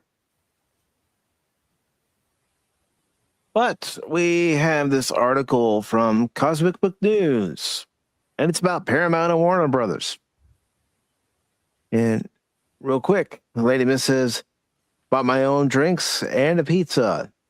No one said anything. Well, I mean, you can hide even my local theater now, they don't say anything. But it used to be where if you brought an outside food, you can't bring that in here. Yeah, just don't show it to the people. At least hide something, Come on. Yeah. But it says, Trump to the rescue, saving Warner Brothers for Paramount over woke Netflix. Who knows? Because we have another article that's going to follow this one that has supposedly highlighted Paramount's next course of action. And it says, a new twist in the high-stakes bidding war for Warner Brothers Discovery is making headlines. And this time it involves none other than President Donald Trump. That's right. That's right. I'm going to make this the greatest deal ever. Everybody's going to love it. You all know it. While the president had distanced himself from the sale and his son-in-law, Jared Kushner, even backed out, Trump now seems to have fully aligned with Paramount against Netflix. Paramount Skydance's Plan D. And yeah, I can already hear some of you in the chat snickering, chuckling. It's funny, but I mean, it sounds like, especially these articles that have come out lately, it seems like Paramount Skydance is just crying over spilled milk. It's like maybe they have lost. And they need but maybe like we've been saying since we've been talking about this too, there are no winners in this deal. No matter who gets Warner Brothers, there's only losers. Theaters are going to be the losers if Warner Brothers Netflix goes with their plan of a 17-day release window, which means we're going to be losers. Yep. Excuse me. That's why I want a third party that could take over Warner Brothers and so on. I don't. According to a recent New York Post report by Charles Gasparino, Paramount Skydance has moved to Plan D in its bid to derail Netflix's so-called winning offer for Warner Brothers Discovery. After multiple failed strategies, including an all-cash $30 a share offer, a potential hostile takeover, and even threatening litigation, the Ellison-backed studio is now playing the long game. Insiders for the site say they're focused on hammering home the enormous regulatory risks surrounding the Netflix WBD merger, hoping the deal collapses under its own weight. And now they may have found their biggest ally yet, President Trump. We'll see about that. I don't know how much Trump cares about this. I don't know. I really don't know, Cash. Trump targets Netflix takeover. Trump posted One America News article on Truth Social titled "Stop the Netflix Cultural Takeover," slamming the deal as an ideological power grab by a woke media monopoly. The article accuses Netflix of seeking to consolidate unprecedented culture power by acquiring Warner Brothers Discovery. Sorry about that. Home to iconic brands such as DC Comics, HBO, Harry Potter, not to mention the Looney Tunes. Mm-hmm. Yeah, but Skydance Paramount hasn't proven that they're not woke or whatever, or haven't. No, they haven't. They still allowed Starfleet Academy to air. Yes, exactly. Once their merger was approved, their takeover was approved. Exactly. So you want to send? Do you really have any confidence in them? No, I don't have confidence in either side. I certainly don't. I don't have any confidence in any large media conglomerate. Nope. The message: if Netflix controls these assets, it could become the most dominant cultural gatekeeper in history, able to rewrite characters, retell history, redefine social norms, and control which ideas reach audiences. Well, you could put all of Hollywood in that. Yes.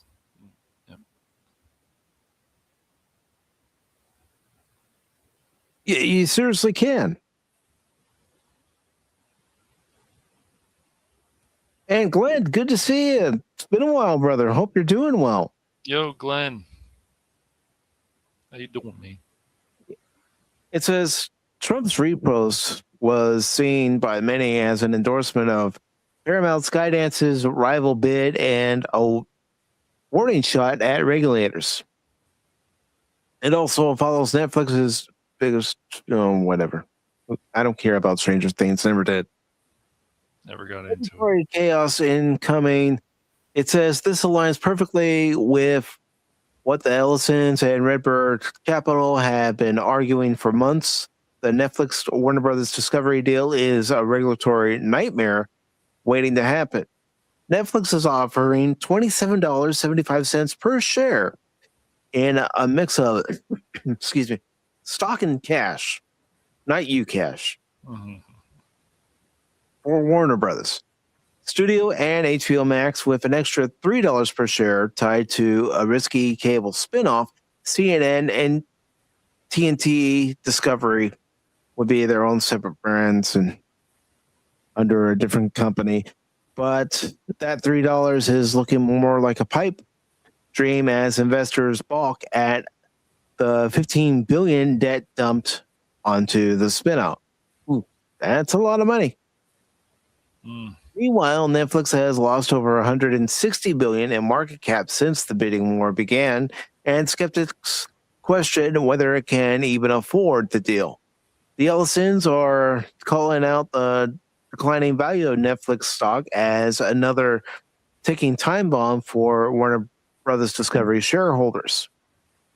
And that's before regulators weigh in. Combining Netflix #1 in streaming with Warner Brothers Discovery, who's #3, could trigger an antitrust firestorm. Even Mario Gabelli, a longtime Warner Brothers Discovery investor, told Gasparino the deal is too convoluted and should be simplified, saying bluntly, cash is king. That's why he favors the Ellison's all-cash offer. No cash, you are not king. I don't care what he says. Is Netflix ideology preferred?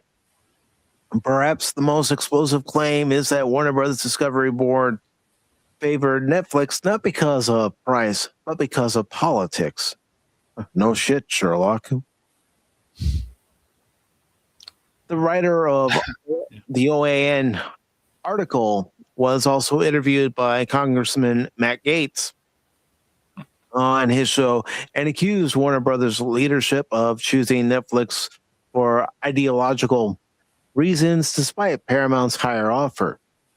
Gaetz even suggested this may be a breach of fiduciary duty, implying that Warner Brothers Discovery executives prioritize progressive alignment over shareholder value. If true, it could trigger a wave of scrutiny and possibly litigation, which brings us to our next story after I read this last part. In this article, where it says what happens now with Netflix's offer under fire from both investors and the Trump-aligned political base, the tide may be turning. Paramount Skydance's strategy of staying quiet and letting Netflix implode, Plan D, may prove to be their smartest move yet. What's up, Shane? Yeah. As Trump signals a willingness to intervene, the Netflix Warner Brothers Discovery merger could soon find itself in the Department of Justice or the FTC's crosshairs, and if that happens, all bets are off. Paramount Skydance may still get the last laugh with help from the former president. And of course, this goes into our next article. So I'm going to go ahead and go into that next article as a continuation of our current article. So let me just shift it over here and bring that up, and I'll share the link. And Shane, it's good to see you. How's your computer working now? Good question. So let me post this link into the chat for everybody. The Rumble side. There's everyone else.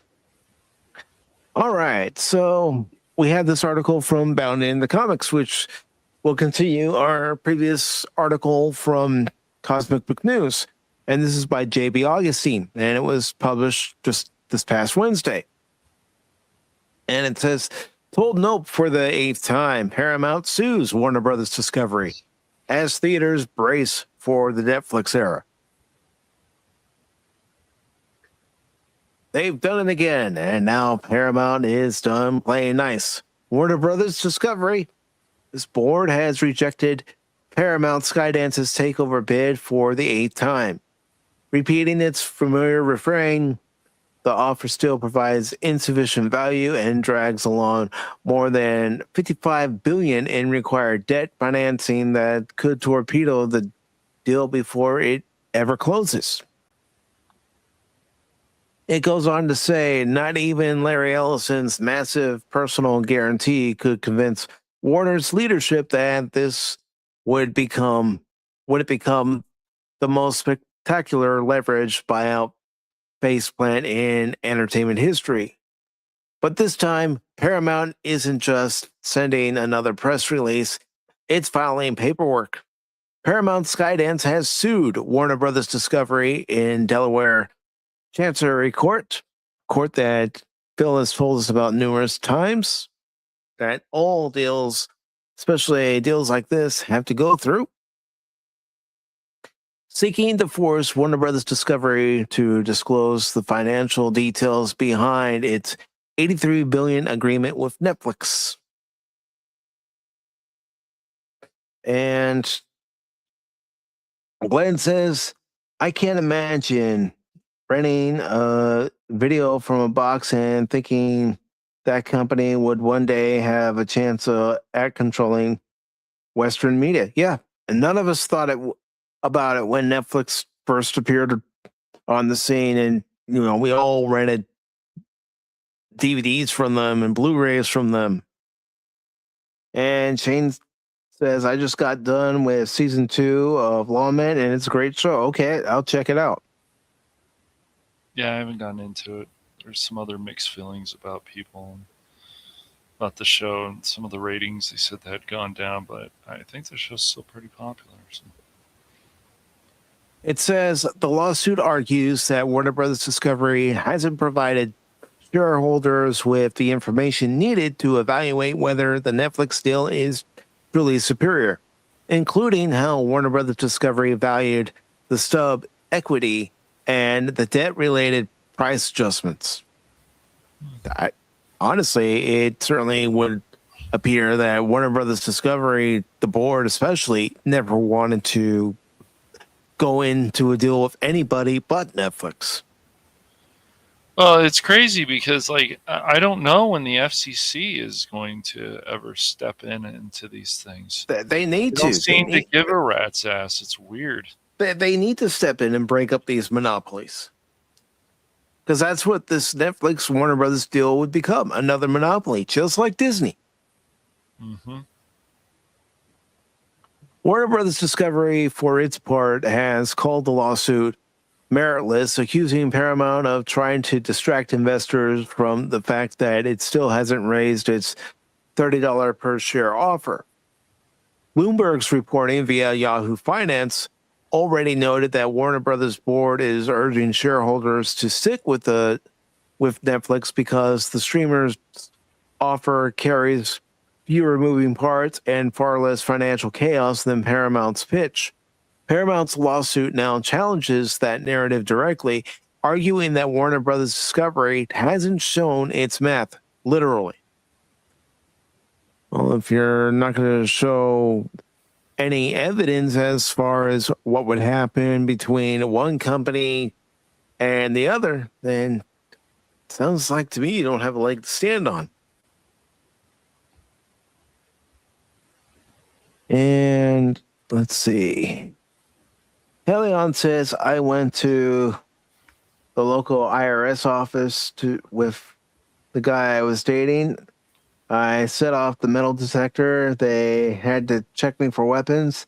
I told the officer that was more action than I have seen in months. I nearly had to find my own way home. Ooh. Man, right to the jugular. Yep. Meanwhile, theaters are watching all this with the enthusiasm of someone waiting for a dentist to pick up the drill.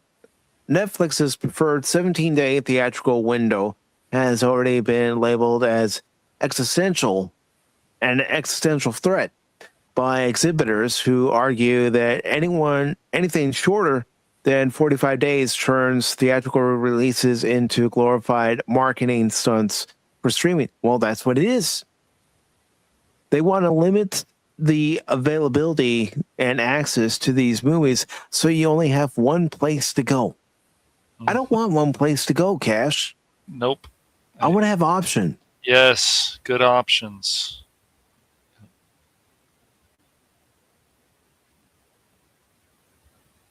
How you doing, Pata? Good to see you this evening. Padawan BEE. It says Netflix insists it isn't trying to steamroll cinema. You want to bet? Ted Sarandos, who's good buddies with David Zaslav, and that again points to what I said earlier. Warner Brothers only wants Netflix because they're buddy. Ted Sarandos points to the company's 30 theatrical releases last year, but theater owners have heard this tune before, and it usually ends with a movie hitting streaming before the popcorn can go stale. It says if the Netflix deal closes, the ripple effects will stretch far beyond corporate boardrooms. Shorter windows could mean weaker box office legs, fewer long-run blockbusters, and a theatrical ecosystem reshaped around Netflix's platform first priorities. And guess what? It would also mean theaters would go out of business. Yeah, more theaters, even after COVID, after the COVID loop. And let's see. Let me just pick up where I left off. It says Paramount's lawsuit warns that the lack of transparency around the deal could accelerate those shifts even further. For fans, that might mean faster access at home, but also fewer chances to experience major releases the way they were meant to be seen. Exactly. Warner's continued rejection of Paramount isn't just another headline in a long merger saga. With Paramount now taking Warner Brothers Discovery to court, the story has shifted from a corporate chess match to a full-blown legal brawl. And depending on how the lawsuit plays out, it could redefine not only who owns what, but how and where audience watch new releases in their favorite franchises. In other words, it could be another requiem from the waning theatrical model. I still stand by what I say. It's going to lead to the closure of a lot of movie theaters if Netflix gets their way. I don't want that. I still want the opportunity to go see a movie, whether it's a re-release or a new movie that is getting positive feedback in the theater. Yeah. Who doesn't want to step into a theater and smell popcorn? Being freshly popped. Yep. This is what I keep telling people. There's these greedy people out there, of course, that once they get too much control of this stuff, then they lock things and there's less options. But before we had more options, then they take that stuff away. And Paramount's not much better. No, they can do the same fucking thing. They could have looked at Starfleet Academy and said, nope. That's right. If these companies really want to take a stand like they claim they do, then they'll go, no, we're not doing that. And there's been a few out there, but not much. They would be like, no, we're not showing this. We're not going to air this. So. I mean, how fun was it to be able to go see a hit movie with a group of people that you know, or even if you didn't know the group of people, just being there in the theater during opening weekend or opening week or sometime during that movie's run where people were still going to see it, and you all have the same or similar reactions to watching it together. Yeah. They're just shooting themselves in the foot. They are. No, I just want a third buyer out there. I want someone to say, no, we want to buy Warner Brothers so we can bring it back to the greatness it deserves to be. When do we ever hear that? No. But it sounds like if that's what they want to do, that's fine. And then, of course, Paramount's like crying over spilled milk. But still, either way, it's bad. I mean, you go on Paramount Plus, and if you've got a Spectrum account and you've got a certain package for that for the different ones, for the HBO Max, this and that, all there is there's fucking RuPaul drag racing shit all over that thing. I swear. And you know, these shows shouldn't have any problems, but then when they get into this political bullshit, and it is political bullshit, then it's like, nah. It's all centered around political bullshit anymore. So Paramount, like, once again, you have Paramount Plus, you got it for free because of Spectrum, whatever. Well, guess what? You can. It's got a lot of nice old shows on there to watch. It's got all of Trek to watch on there. You want to watch that? But once again, these streaming shows, these streaming services like Netflix and the biggest problem is that I have seen and continue to see is they don't have enough good content to justify the prices of these streaming services. That is the problem. And I'm right there with you, Anonymous. I like the theater setting.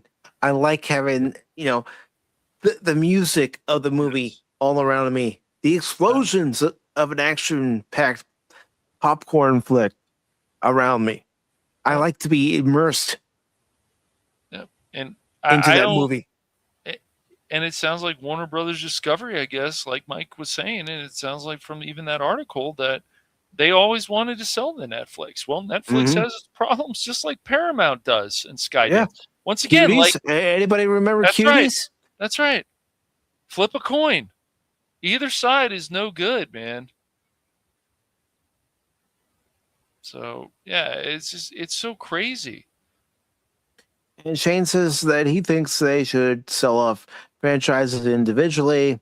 This will maximize profits and ensure some of these franchises land in competent hands. Yep. And they can do that, but I don't believe that Warner Brothers wants to do that.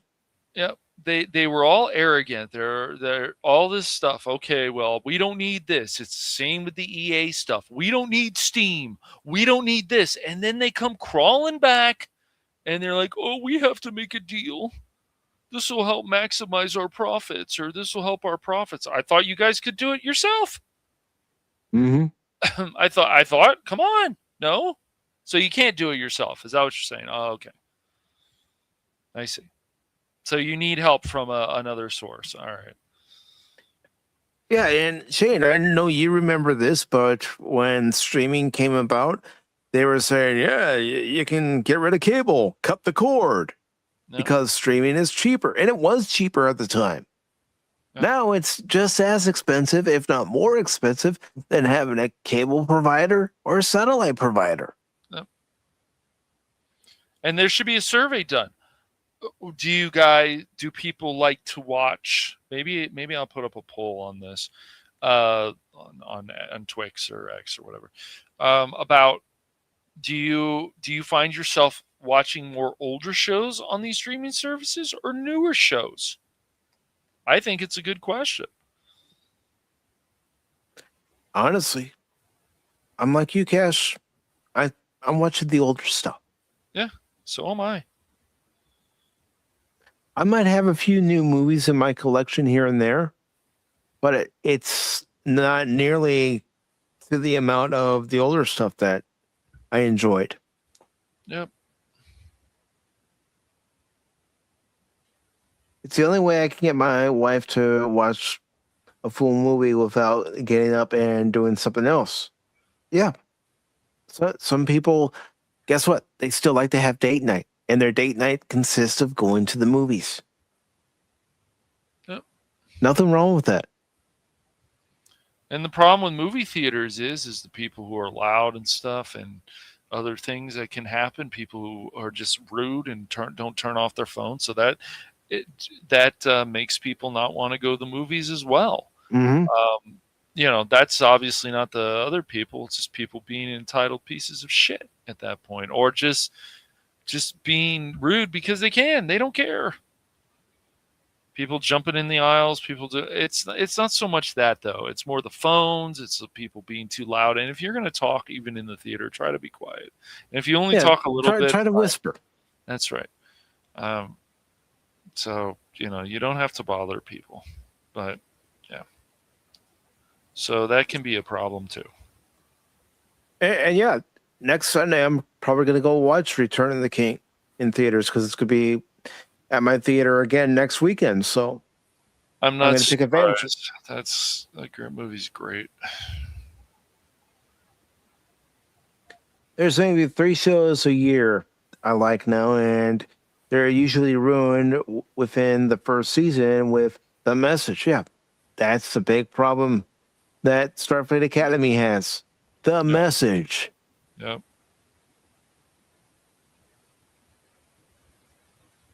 Bill is older than the talkies anyway, so he don't understand the pictures. Yeah, he doesn't understand the movie pictures. He doesn't understand the sound coming out of them either.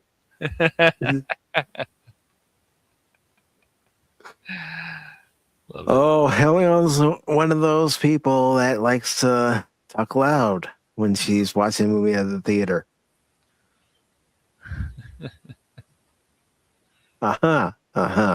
But Anonymous and everybody, you're just in time for the final and the main event. Yep. Cash and I are not holding back on this one, and I don't want you guys to hold back either. Nope. So, ladies and gentlemen, the final article.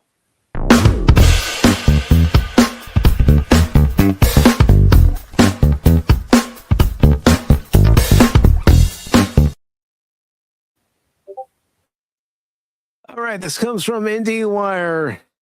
It became official on Thursday after years of rumor and speculation. And, many on this very platform of YouTube saying Kathleen Kennedy is done. Disney is not happy with Kathleen Kennedy, saying that she's fired each and every day, each and every week. Well, guess what? She is gone from Lucasfilm, but in this own individual's personal point of view, it doesn't mean Star Wars is saved. As it says here on IndieWire, IndieWire, it says Kathleen Kennedy stepping down as Lucasfilm president. Dave Filoni named president. It ain't getting better, folks. It's just getting a hell of a lot worse. And that's not mean, being pessimistic. It's having seen the pattern for the last 14 years because Dave Filoni has been a part of this problem for the last 14 years. And it also says Lin-Wen Brennan will serve as co-president effective immediately. And let's get to some comments here too.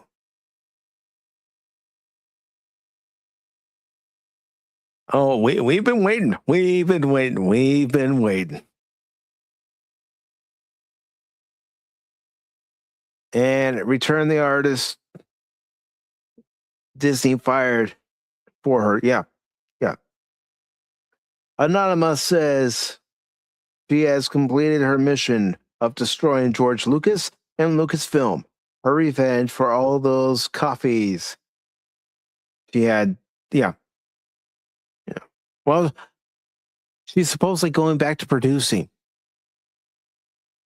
But it says the Kathleen Kennedy era at Lucasfilm has officially come to an end. Kennedy will be stepping down from her role at Lucasfilm after nearly 14 years on the job and will be transitioning back to full-time producing, Disney announced on Thursday. Yeah, well, that doesn't make up, repair, fix any damage that she had already done in those last 14 years. And she wasn't alone. She was not alone in creating that damage. I know there are people that are going to say, oh, but the sequel trilogy made over $1 billion. Yeah. And the sequel trilogy can't even hold a candle to the original trilogy. Can't even hold a candle to the prequels. It says here in the article, Dave Filoni, the company's chief creative officer, will serve as president and chief creative officer, and Lin-Wen Brennan will be co-president. Both have been in senior leadership roles at the Star Wars, and Indiana Jones studio for more than 15 years. Oh yeah, Star Wars, dead. Indiana Jones, dead. Oh, and let's not forget that they also killed Willow. They killed it so much so that Disney pulled it from Disney Plus. So that's 3 franchises that George Lucas helped create that they killed. The problem is with Star Wars, even if you like Andor, some Mandalorians, a few things, it's a lot of the goofiness that has happened. It's the insults that they're willing to do. It's the intimidation, at least for me, that's just lacking, except for characters like Vader. It's a whole list of things. Even though I can say I like some of Disney Star Wars, not much, but I like some. I liked Rogue One. Rogue One I thought was really good. I just, there wasn't much. Even stuff like that Han Solo show, right? That movie, it was like, it got too weird. It's like, why would Lando ever be interested in robots? The man is a womanizer. But anyways, yeah, it doesn't fix the problems, because people that were installed by Kathleen Kennedy, like I would say Leslie Headland, as some people would say, who barely read anything of the EU, and the Acolyte, literally, if you want to start fixing Star Wars, like actually fixing it, you have to make things like the Acolyte not canon. I know that's going to hurt some people's feelings out there, but that's the reality. You want fixing, because the biggest problem with Star Wars has happened, just like a lot of illogical nonsense. Sabine becoming a I don't know how much Kathleen Kennedy had to do with Ahsoka, as I like to call it, season 1. Oh, her name was still on the credits. So there you go. So, but that was Filoni's baby, and because he loves Ahsoka. There's other people that we know, even some YouTubers. Oh, Ahsoka. I know one of them, actually, I used to watch a few years ago. But yeah, the character Ahsoka is not bad, and the character Ahsoka was not bad in The Mandalorian season 2, and even in those episodes of Book of Booba Lulu. But it was the show. It was the fact that Ahsoka, or Ajoka, because that's how I felt in that show, was training Sabine. Sabine was really cool just as a Mandalorian. So they keep changing this stuff. And the fact of the matter is that it's really just embarrassing, because it's illogical. A lot of this stuff becomes illogical, and that is the main problem with Star Wars, Doctor Who, anything. Of course, Disney, I guess, owns Doctor Who in a way too, right? So, well, they're not going to be producing anymore after this last season. Yep. And then, I just want to also throw this out. There's situations too where there's women out there who are like, no, I don't like this direction, and they get thrown out. Like Amy Hennig, for example, in Naughty Dog. That's just another example, because these are good examples, because this happens too. Not all these women are like, I don't like this direction. Why can't these characters be this way? Why do we have to change this? And so people like KK was like, the Force is female. And it wasn't just that. It's just she wanted to make whatever stamp she could. And then what does she do? She gets mad at the fans. She's still getting mad at the fans. Oh, well, it was just a select few. Yeah, a select few, right? And Jet Sparks says, yeah, everyone agrees. Rogue One was really good. I didn't like Jedi Fallen Order. Jedi Survivor Story feels like they were pulling more crap from the highest fuck Republic. And see, that's where we disagree. I liked Fallen Order. I liked Jedi Survivor. Yeah, those aren't terrible games. Those are probably better Star Wars games. The problem is with that is the maze that you keep going. You have to keep going in circles, going in circles, going in circles, going in circles. I think Jedi Survivor, from what I've seen, seems to not do as much of that. But once again, that had technical problems. So this is why Mike and I will always say this, that you can't, if there's actual problems with this stuff, it should be called out. Well, it's like Resident Evil Requiem. You know, looking at the trailer, looking at the screenshots for the game, it looks like it's going to be good. Mm-hmm. But I don't think it's going to be $70 good. But if it's on Game Pass, I'll play it on day one. Right. But I'm not going to spend $70 just to play it. Mm-hmm. And of course, this article says that both Filoni and Lin-Wen Brennan will report to Disney Entertainment co-chairman Alan Bergman. And also says Puck reported in February of last year that Kennedy would be retiring by the end of 2025, something the studio denied at the time. Well, it's something that we heard, and I didn't talk about it during Pop Talk because I want fact. I want concrete evidence that that's right. You know, she was going to be retiring. Mm-hmm. I wasn't going to go on rumor and speculation. Did I do that in the beginning of Pop Talk? Yes, I did. Yes, in the beginning of Pop Talk, I did talk about the rumors a lot. Yep, a lot of people got to a point. Gone. Yep. Mm-hmm. But then it got to a point where we're not going anywhere with these stories. No, it's the same thing each and every week. So I dropped it.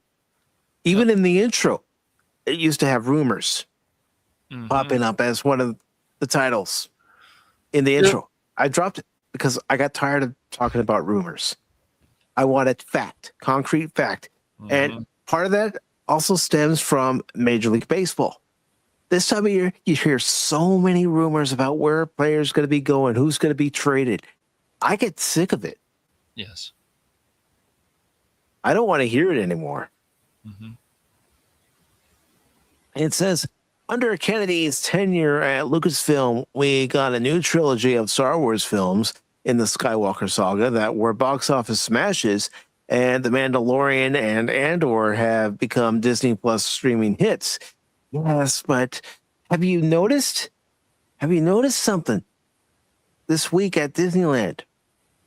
It was announced that at Batu Galaxy's Edge, they're bringing in more original trilogy characters. Weird. I wonder why. Why.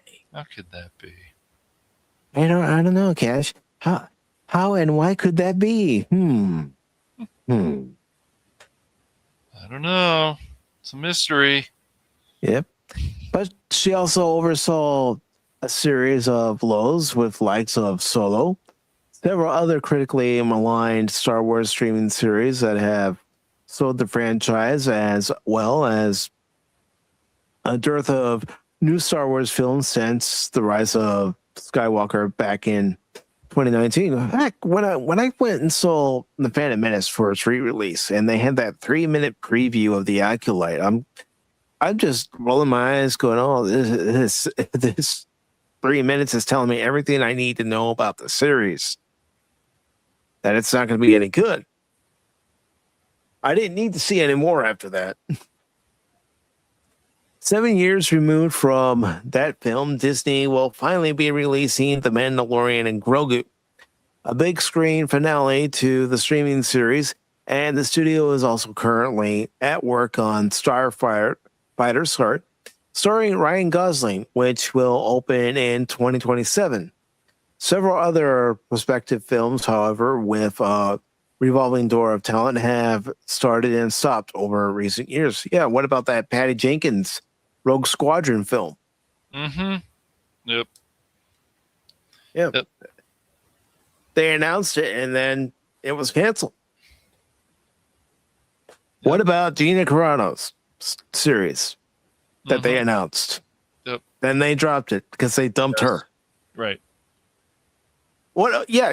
Let's talk about that real quick. What about the shameful ploy by Disney and their executives, their PR department? The shameful framing of Gina Carano, making her out to be this awful person, and all she was doing was pointing out a part of history, a part of World War II history. Yep. Where people were being vilified because they didn't agree with one side. Just like we see the news today. People being vilified because they don't agree with one side. They don't agree with one position. That's all Gina Carano was doing. Yes, they eventually went to court. They reached a settlement. But still, the framing that they put Gina Carano under, making her out to be a villain when she was not a villain. That was disgusting. As for where Lucasfilm heads now, Filoni has been with Lucasfilm since 2005 and has been working closely with George Lucas for years, helping establish Lucasfilm's animation studio and leading the vision of shows like Star Wars: The Clone Wars, Rebels, and The Mandalorian. He's also currently the showrunner for Ahsoka, which is in production for its second season. Just because he was under the tutelage of George Lucas doesn't mean he's going to be the guiding light for Star Wars. He was already with Star Wars under Kathleen Kennedy, and we already saw what has happened to the franchise, like many franchises. No. It's fallen from grace. But he doesn't call himself Lucas doesn't call himself a male feminist like Filoni Baloney has. So. Yeah. When we acquired Lucasfilm more than a decade ago, we knew we were bringing into the Disney family not only one of the most beloved and endured storytelling universes ever created, which you've destroyed, Disney, but also a team of extraordinary talent led by a visionary filmmaker, someone who had been handpicked by George Lucas himself, no less, said Bob Iger, Chief Executive Officer of the Walt Disney Company. Yeah, and how did that work out for you, Bob? You thought you were going to be riding in like the white knight on the white horse, and guess what? The company has failed. And it's good to see George Lucas. Haven't seen you in a while, my friend. I hope you're doing well, and I'd love to hear your thoughts on Kathleen Kennedy stepping down and going into a producer role. We're deeply grateful for Kathleen Kennedy's leadership, her vision, and her stewardship of such an iconic studio and brand. Yeah, she's destroyed George Lucas's vision. Kathleen Kennedy has been a tremendous force in the industry for 50 years, and it's been our privilege to have her here at Disney, leading Lucasfilm for nearly 14 of them, said Bergman. She has steered Star Wars to incredible box office heights and brought a new generation of fans into the fold. Are we sure she's brought in a new generation of fans into the fold? Because I go to my local stores and Star Wars merchandise isn't selling like it used to. It's more like peg warmers and shelf warmers. Lego Star Wars in my area, it's not selling like it used to. And Anonymous says George is too busy swimming in his money bin. Possibly. He's got to share that money bin with cash. All right, so it says, we appreciate having her on board to produce our next couple of films, and the studio remains in extraordinarily capable hands with Dave Filoni, who's a brilliant storyteller, and Lin-Wen Brennan, an avid innovator and business leader. They are deeply passionate and experienced executives who will continue to drive the studio and Star Wars forward in exciting new directions. Are we sure about that? When George Lucas asked me to take over Lucasfilm upon his retirement, I couldn't have imagined what lay ahead, said Kennedy. It has been a true privilege to spend more than a decade working alongside the extraordinary talent at Lucasfilm. Their creativity and dedication have been an inspiration, and I'm deeply proud of what we've accomplished together. I'm excited to continue developing films and television with both longtime collaborators and fresh voices who represent the future of storytelling. Kennedy has a career that stretches back 50 years and has seen her as the co-founder of Steven Spielberg's Amblin Entertainment, produced classics like E.T., The Extraterrestrial, Jurassic Park, Back to the Future, Schindler's List, The Sixth Sense, and Lincoln. And all her 70-plus films have earned 25 Oscars and billions at the box office. Yes, but she mainly fetched coffee. Come on. She mainly fetched coffee. Let's be honest here. And that's not me being misogynist. That's me being able to point out fact. All she did was fetch the coffee for George and Steven Spielberg. And Robert Zemeckis. She was honored with the Academy of Motion Picture Arts and Sciences Irving G. Thalberg Memorial Award in 2018, the Producers Guild of America's Milestone Award in 2022. My love of storytelling was shaped by the films of Kathleen Kennedy and George Lucas, said Filoni. I never dreamed I would be privileged to learn the craft of filmmaking from both of them. From Rey to Grogu, Kathy has overseen the greatest expansion in Star Wars storytelling on screen that we have ever seen. Oh yeah, Rey the Mary Sue.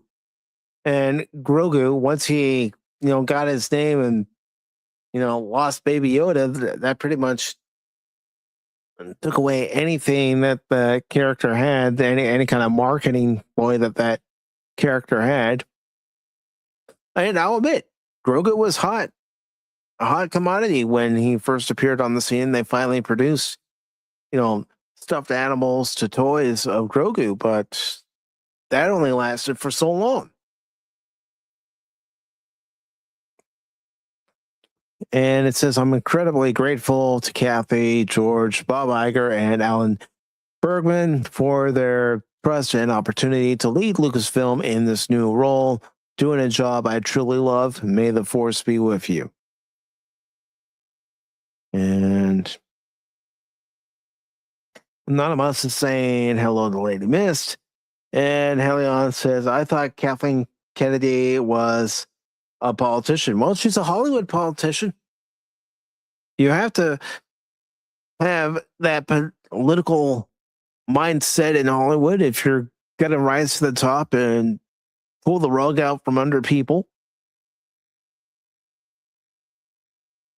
Yeah, she had that embarrassing video where she's talking about, I can't remember what it was, but she says fade in.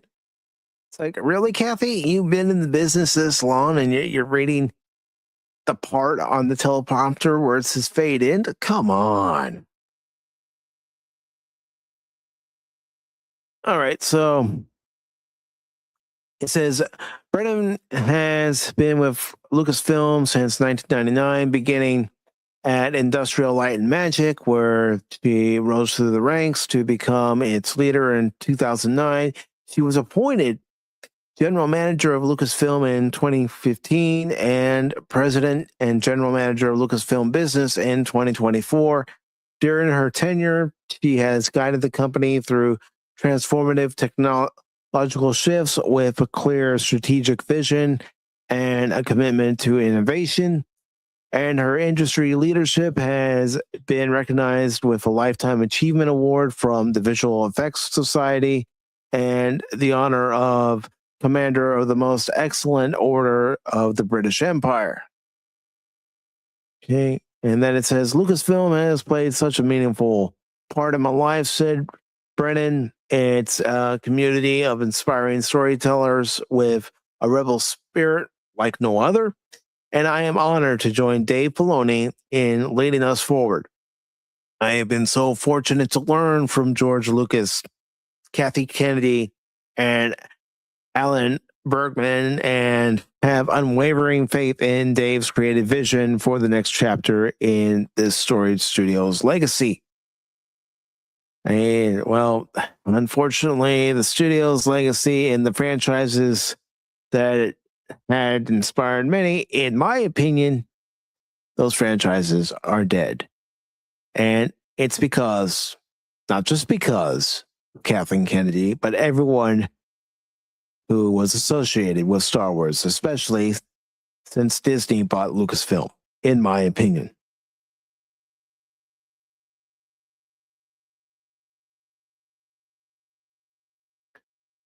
And let's see, Cash, you back?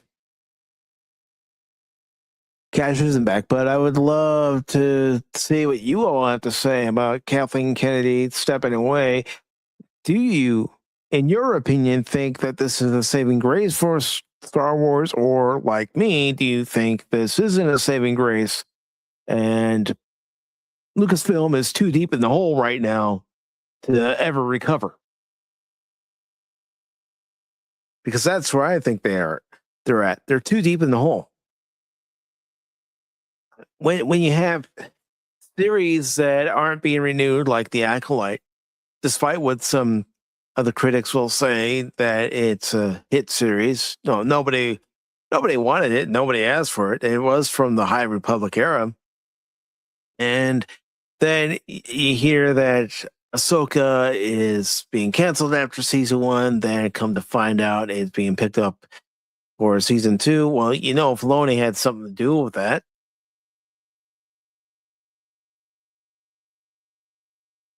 And Anonymous says the only saving grace would be Disney selling off Lucasfilm and pray to someone who actually loves the IP. Yes, because let's not forget, just because they have new co-presidents of Lucasfilm itself is still under the Disney umbrella.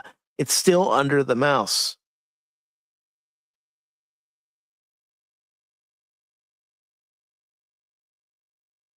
And Lady Miss says she hasn't watched any newer Star Wars movies.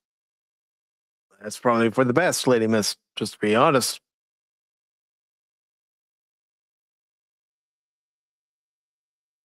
No. It won't. Sometimes a show needs to end. Sometimes a franchise needs a break. And that's where Star Wars is at. That's where Doctor Who is at. That's where Star Trek is at. You could put any franchise in. Comic book movies from Warner Brothers and Disney, that's where they're at. They need to end. They need a break. An extended vacation. Yeah, they need to just take a break, reset, and get those creative juices going. But Cash, what do you have to say about all this? Well, remember, I told you not to hold back, so please don't hold back. No, I'm not going to hold back. I'm just getting my thoughts together. Kathleen Kennedy was always about the whole thing about the Force is female, fine, whatever.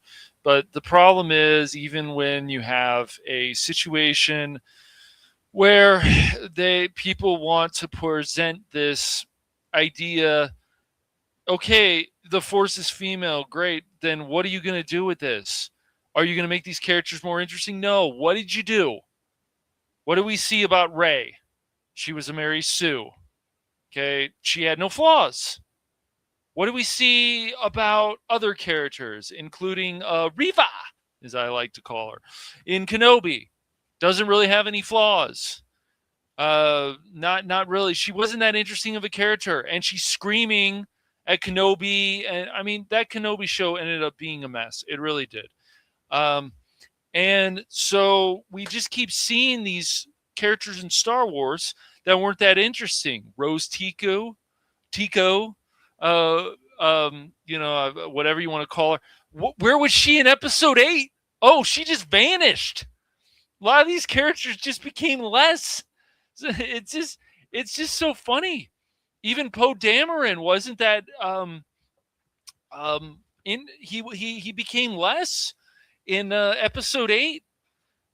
So all this stuff is all on Kathleen Kennedy, and then the people that can, and then I'm sure Kathleen Kennedy recommended Leslie Headland, and so you just go down the list. And Dave Filoni, well, he taken over as president, and this other woman, I don't know. I've seen her, but I don't really know much about her. But Filoni baloney, and I didn't feel that way.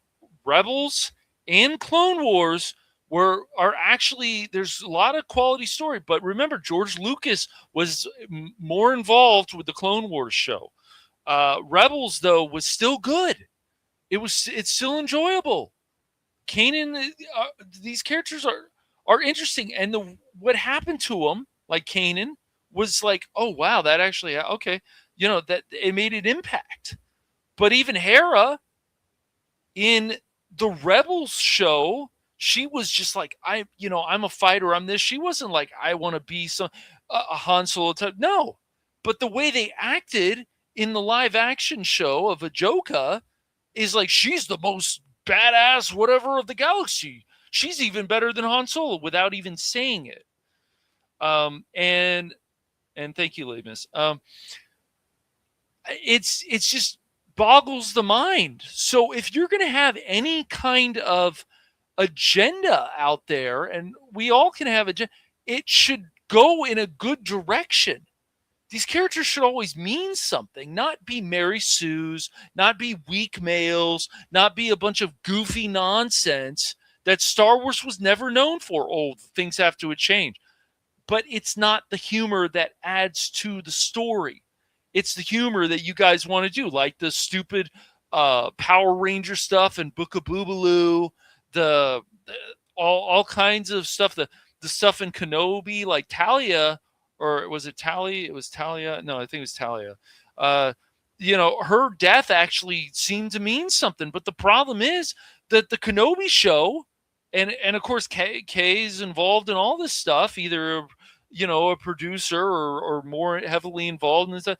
It all just didn't go anywhere. The Mandalorian, though, and yes, she's a producer on that too, first 2 seasons actually meant something. Oh, I like this character. I don't mind Grogu. At least that's how I felt. Until Grogu became too much. Oh, this is a marketing tool. Okay, great. But why is Grogu in Book of Boobaloo? And so I think KK and somewhat Favreau, not as much, even some of these people who directed this stuff, what do you guys know about Star Wars? So KK leaving doesn't mean things get fixed. It doesn't mean like, oh, it's a giant celebration, because Dave Filoni, if you actually want to sit down and watch the first season of Ahsoka, it's just, there's illogical crap that goes on. And even Ray Stevenson, rest in peace, he, his character was the more interesting, but they didn't do more with his character. And I felt his character was insulted, but other people have told me, oh, no, he liked it. He was very happy with this. And I'm like, So I find it very funny to this stuff, because it's just like, just because one leader leaves doesn't, what did they establish before? Was it good? Was it bad? So KK going around still talking, and she still wants to be a producer or will be a producer. She's still blaming the fans for this. Oh, it was just like, no, moron. it's just, you decided to go in this direction, and then a lot of people started rejecting it. And yes, Andor is good, but look at, a lot of people feel it is. I thought it was good. I will admit that even some of Disney Star Wars is good. Oh no, because Mike and I don't just go, oh, it's all horrible, everything's awful, it's over, whatever. But I like season 1 and 2 of Mandalorian. Me too.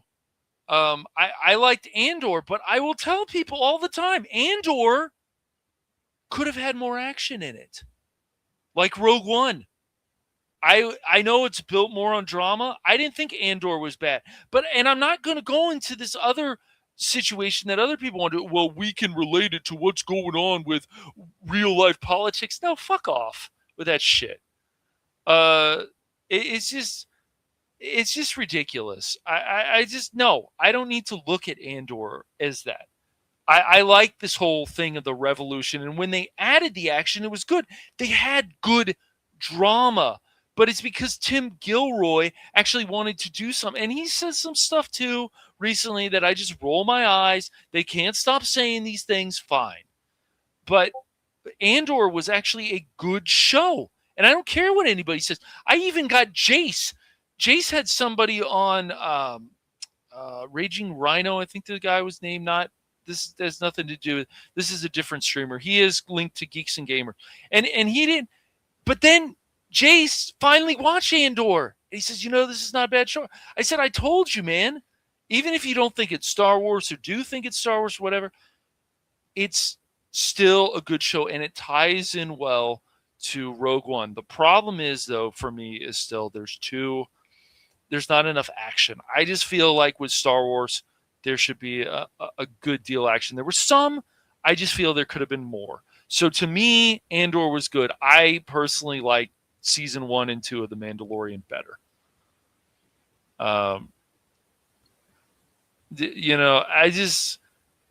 It's just really crazy to me that, just because KK leaves, and then of course all the rumors, I'm just laughing, but I get tongue tied, but no, all the rumors. Cass, you talk about season 1 and 2 of The Mandalorian.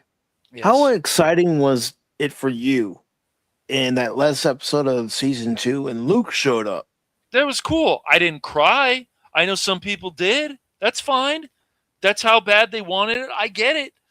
But it's those things don't usually make me cry. Maybe I don't have much of a soul, but no. But I don't. It's always the same situation. That was good Star Wars, and I still think Andor. People say, "Oh, it's not Star Wars." I think it's still good Star Wars. It's just there's certain things that could be better. But it does tie into Rogue One. I will say that. It does tie in. Now, is it going to be memorable to me 5-10 years down the road? I don't know. I don't want... right, hell yeah. But no, there just needed to be more fights, more this, more that. It's just... This is what Star Wars has always been about for a lot of people, including myself. We want, it doesn't have to just be about the Jedi. It can be about scoundrels. It can be about all kinds of cool stuff. But the problem is, you mean like a wretched hide of scum and villainy? That's right. And so it bothered me that shows like Book of Boobaloo that Kathleen Kennedy was on, Jon Favreau was involved. It just... people were like, oh, I like to see the Tusken Raiders. I don't want to see the Tusken Raiders as anything else but savages, because that's how I always saw them. I don't need to see them as misunderstood. Some people like that. I didn't. I don't like that at all, personally. But I can't say every... Tusken Raiders. That was a hit show. That's right. But some people like that. Oh, I like seeing the Tusken Raiders like this. It's the same thing with the Ahsoka thing. People give it a pass because they saw Anakin. Yeah, that was fine. But still, the Ahsoka show was a mess because Sabine became, and this is on Dave Filoni, of course, but he doesn't care. He wants Ahsoka to be so powerful, this and that. Sabine didn't need to ever have Jedi powers. That's just illogical nonsense. It really is. She gets stabbed and she's still alive. There's all these kind of things that are just ridiculous about Sabine. And yet Qui-Gon got stabbed in the Phantom Menace, and he did. Right. And even Thrawn, I didn't see him this menacing presence that I saw in Rebels, or even if you read the novels or you read any of the comics or whatever. I didn't see this menacing presence that I wanted to always see as Thrawn. I saw a guy who looked like he was ready to get he had a little belly. He's ready to eat something. Maybe you want to eat the shell people over where Ezra was hiding. And that was ridiculous too. There was all these ridiculous things.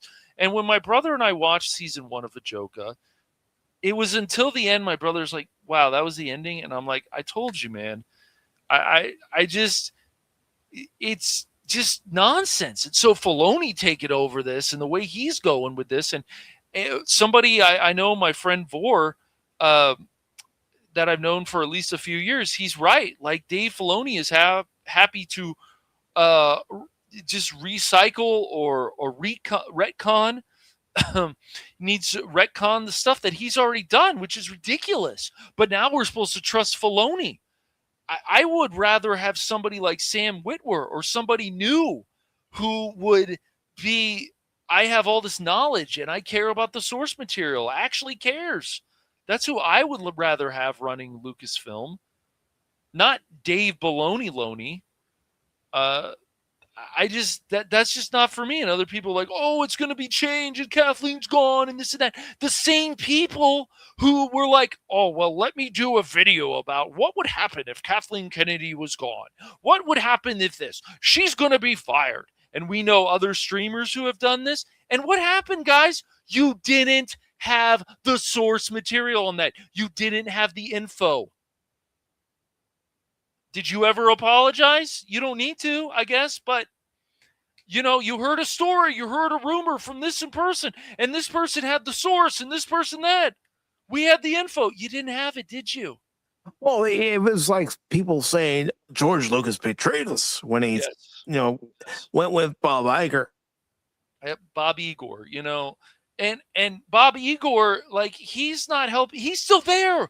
So Disney has a lot of problems. What companies should always do is maximize their profits and care about their fucking fan base. Oh my gosh. Like, actually care about it. It's just so funny to me, and it's so frustrating, and it's frustrating for a lot of you out there. Well, and I understand that. It's frustrating because I don't care if it's entertainment, whether it's film, television, entertainment, whether it's comic books, whether it's video games, or even sports. If you're going to own a studio, own a franchise, yes, then put your money where your mouth is and put out a good product. You put out a good product, and people will come. That's right. That's the whole point. People ask, why are these still popular? Why are these Japanese RPGs still popular? Why are these? Because of the stories, the characters, and the games run. There's a lot of reasons why these companies, there's still some out there that people care about because they care about their fan base. What did Kathleen Kennedy do? Let's divide again. What did Netflix do with these popular shows? Divide again. How does that ever help? What's Hollywood been doing, Cash? Dividing people. Yep. What? Reading that article earlier. Saying review bombing. Well, they were doing that when these Star Wars shows were coming out. Yep. The Acolyte being one of them. Yep. Ahsoka being another. Yep. And remember, don't ever be afraid to call out any of these people in the media, any of them. I don't care if they're more on the right. I don't care if they're more on the left. If they're saying stuff that seems ridiculous, you have every right to call them out. You see these YouTubers saying things, you have every right to call them out. But the thing is, out. Yeah, that's right. You have every right to call them out. You don't have to slander them. You don't have to attack them like that. But you can say, you're being ridiculous. Okay? You're being... And we know a number of people who were like, Kathleen Kennedy's getting fired. She's getting fired. She's getting fired. She's getting fired. We have the evidence. Well, what would happen if she got fired? And this would happen. And this would happen. And look if this person took over. They never had the information that she did. Well, my sources said this. What sources? I've seen this also on Cosmic Comic Book News. I've seen this on Bounding the Comics. I've seen this from other YouTubers. Where were your sources? This is not about loving Kathleen Kennedy or not. This is about actual facts. Where are your sources? And so Mike and I and Baron, just like with the whole thing of Alec Baldwin, Jonathan Majors, we were going to wait because this is the smartest thing to do for the actual information to come out. I had someone during that whole Jonathan Majors domestic dispute that he had with his now ex-girlfriend say, "Oh, I got new information." I said, "Nope, I ain't going with it. I'm waiting until actual evidence comes out." I stood my ground. They didn't like it, but I stood my ground. Yeah, we're not going to just blindly agree with this because some mob believes this. That's ridiculous. It's crazy to me, all that stuff about Kathleen Kennedy. I get it. I understand, though. People wanted her gone. I get it. She caused a lot of problems. I get it. But if you don't have the source, why even say anything? Oh, I heard this rumor. Fine, talk about the rumors. Talk about whatever. But other people have a right to call you out. But don't act like it's the fact. Exactly. It's the gospel. It's not the facts, though. I would love for Alex Kurtzman to be gone from Star Trek, but I got a feeling that the current ownership of Paramount is going to re-up him. Exactly. That's a gut feeling. It's not a rumor. It's my gut feeling. Yep. And just because somebody is linked to this and things will get better and whatever, you don't know. Because when you see stuff like the Starfleet Academy, and it's like, oh, but Paramount and Skydance, they're the best now. They're better than Netflix. They're all a problem. Because they aren't fixing things they say they want to. We're going to change things. And then you get the other channels, Bounding the Comics, media, the Cosmic Comic Book News. Or they like, oh, Snyder's going to come back and fix everything. No. With Warner Brothers. No. He's made mistakes too. I know a lot of people wanted the Snyder cut. But Snyder is also an egomaniac. He can be an absolute jackass. So, I mean, just like a number of these people, some are less than others, but yeah, exactly. Right. People can lie on the internet. Oh, no, not at all. No, not at all. Nobody lies on the internet. So it's like, this is like, if you want to take the stand, you don't want to start acting like the people that you're fighting against. And that's exactly what was happening with these channels.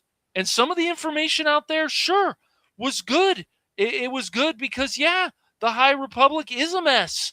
And there is a lot of agenda crap. And it's not for a lot of people. And it didn't sell well. Some people say it did. I remember a comic book store thing. But this is all under KK. This is all under Kathleen. But then you get people like Leslie Headland. She said that she knows a lot about the EU. Well, yeah. Jason, what's your favorite book? Right, Jason, I like found out she them. read one book of the trilogy. That's a person who's supposed to know a lot. Oh, how dare you say that? Because she's a woman, and that's people do that stupid stuff too. And so it's ridiculous. So the YouTuber channels, the bigger ones, they can be just as ridiculous as the people that they're fighting against. So why not just be better than the other people? Wait for the information. Wait for it to actually be fact. Instead of trying to be the first one to report the information, find out whether this rumor has any actual fact involved, any grain of salt that'll prove That's right. what you're saying. Yep. Just wait for the information. We had people, even with the Jonathan Majors, oh, we know he's guilty. We know he's guilty. Okay, let's just wait for the information to see everything. Mm-hmm. Look at what happened with the Amber Heard Johnny Depp trial. Yeah. That's another. Yes, Johnny Depp wasn't as bad as Amber Heard, but the reality is they had an actual toxic relationship, and they were both not good for each other. That's the reality. It's obvious. But she was worse than him. Hey, you want to know what's disgusting about the Rust incident? You know, that Alec Baldwin movie is that even after they, had gone to court and everything, you come to find out that they went to Montana to finish filming the movie. So they left New Mexico and went to another state. to finish filming the movie. They should have canned that son of a bitch. Yes, there were already problems already. They could have avoided all this stuff. They need to can this, get things better, make sure the armor, all kinds of things. But this is why you wait for information. And even when Mike and I and Baron were reading these variety articles, either on stream or off stream, they always have to have, like, we have to defend this. No. Can I admit Alec Baldwin is a great actor? Sure, because of his resume. Is he also a piece of shit in real life? Prove me wrong. After his actions, prove me wrong. So people can be more than one thing. And so everything that I have seen about the whole KK stuff, all these things, there's people who always want to jump. We know he's guilty. We know he's guilty. We know this woman's guilty. We know this person's guilty. Guilty, guilty, guilty, guilty. Let's wait for all the facts to come out. Yep. Let's get our pitchforks and torches out again. Yep. Insanity. Absolutely insanity.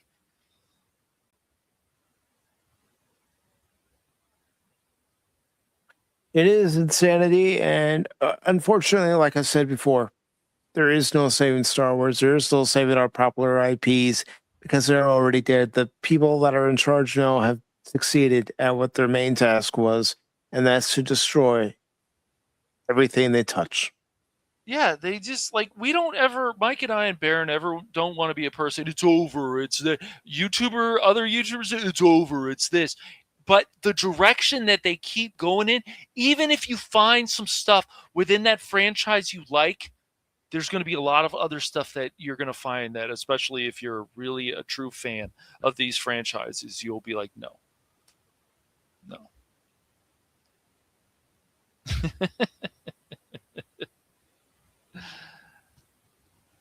There's nothing wrong with Geode. Geode, man. He was the pilot, Geode, man. right? Geode, man. Yeah, right. Yep. Yeah, and the ship being called the vessel, it's like you couldn't come up with any name for the ship, so you called it the vessel. Really? Yeah. Star Wars is still full of a lot of goofy nonsense. I mean, even Ajoka is full of some goofy nonsense. So Filoni taking over, you've got to have people that are saying, no, I'm sorry, but not sorry. You want to believe this is part of Star Wars, whatever. We don't want this to be canon anymore. And sure, it'd piss off people, but who cares? They'll get pissed off anyways. So about these things, you have to change it. But stuff like the Acolyte and the way that the sequel trilogy ended, how can you actually fix those things? You can't. You need people to actually go in and say, this can't be canon anymore. We're going to have to scrap this. That's what you have to do. And it's everything, even Family Guy. Seth MacFarlane, he was like, I'm not going to make these jokes anymore. Well, then the show starts suffering. Making jokes that point out obvious facts and poke fun at everybody is what made the show a success. That's right. Same with Saturday Night Live. Saturday Night Live, at one time, believe it or not, folks, was funny. Why?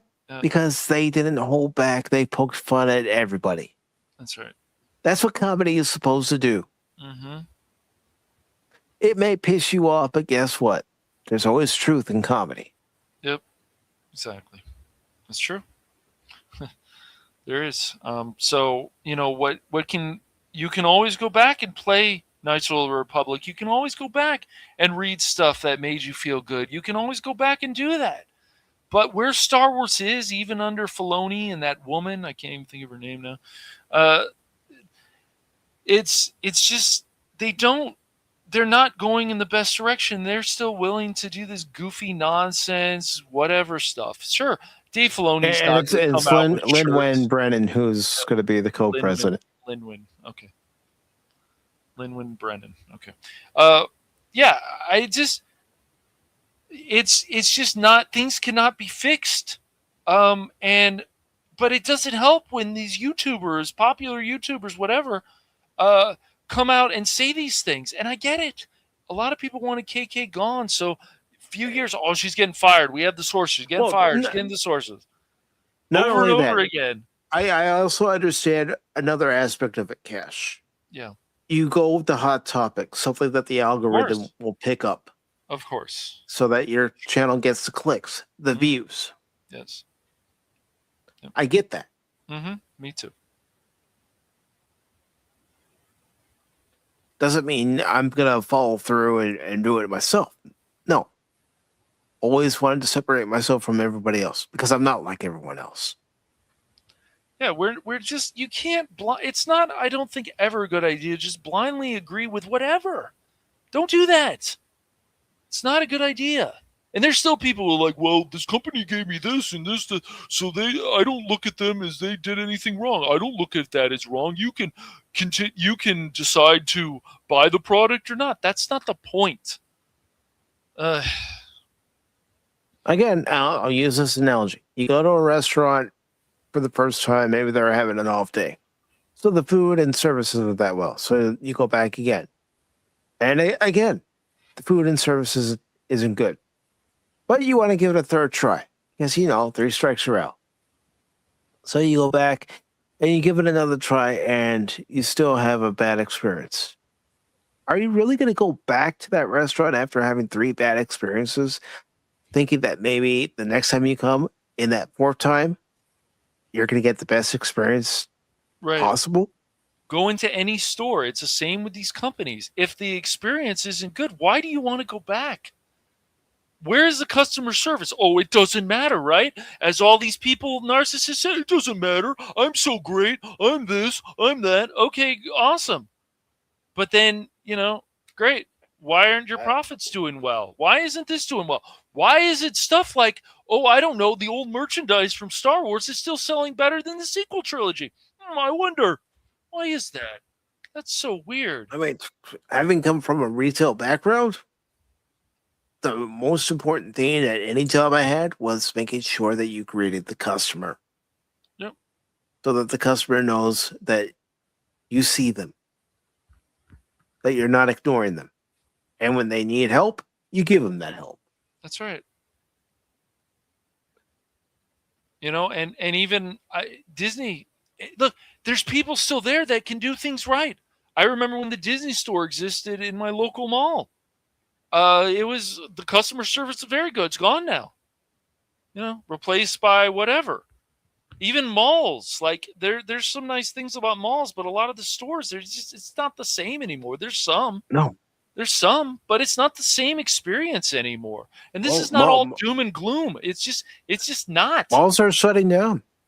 Yeah. They don't get the foot traffic they used to get. Just like these shows aren't getting the audience that they used to get. Nope.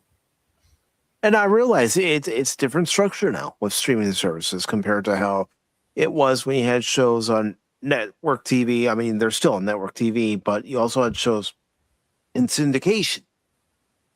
And the numbers that the shows used to pull in. Because if you missed the episode, you couldn't just go back the next day and watch it. You had to wait until that episode aired again. But Hollywood has done this to themselves. They've caused a lot of problems to themselves. Every company has done this. It's not, this is not just one thing.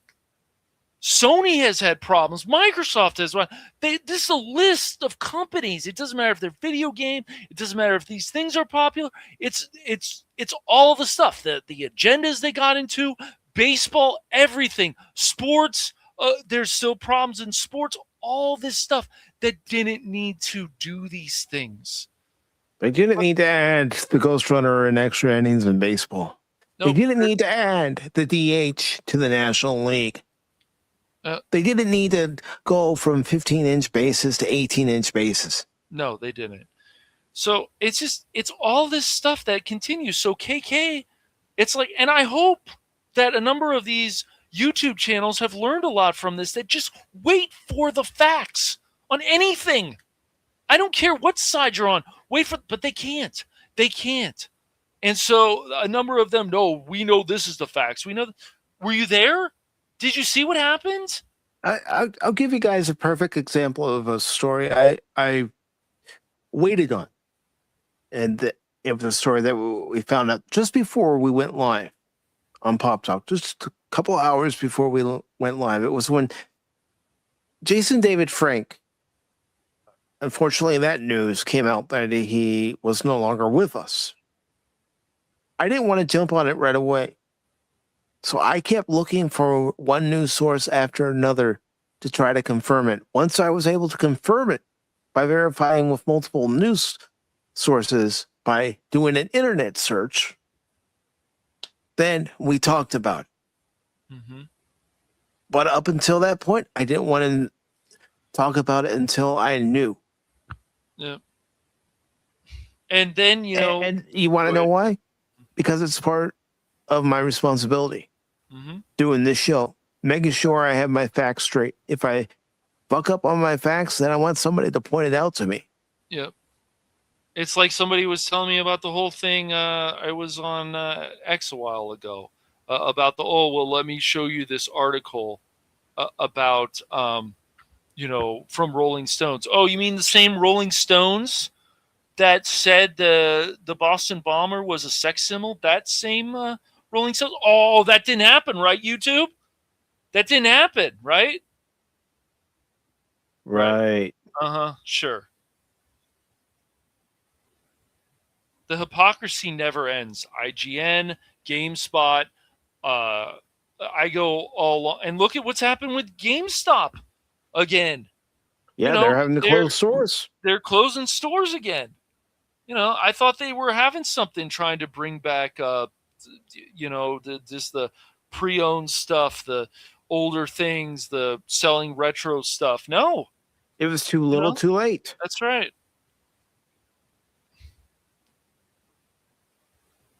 Look at what happened with Yahoo, with that woman. I can't remember her name. She destroyed the company at the time. They have to fix these things. Look at what happened. A woman had to come in and start fixing FIFA because of all the actual corruption. Mm-hmm. It's never just about KK. It's a whole line of people. It's a whole list of higher-ups who have screwed things up in multiple companies. Yep.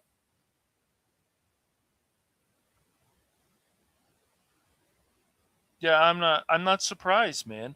I mean, I went to a Wendy's, Phil, and they didn't even get my Baconator fries right. I had to go back there. Well, how many times do we want to do that? Sometimes it's okay, but other times they don't. It's just these places should be run well.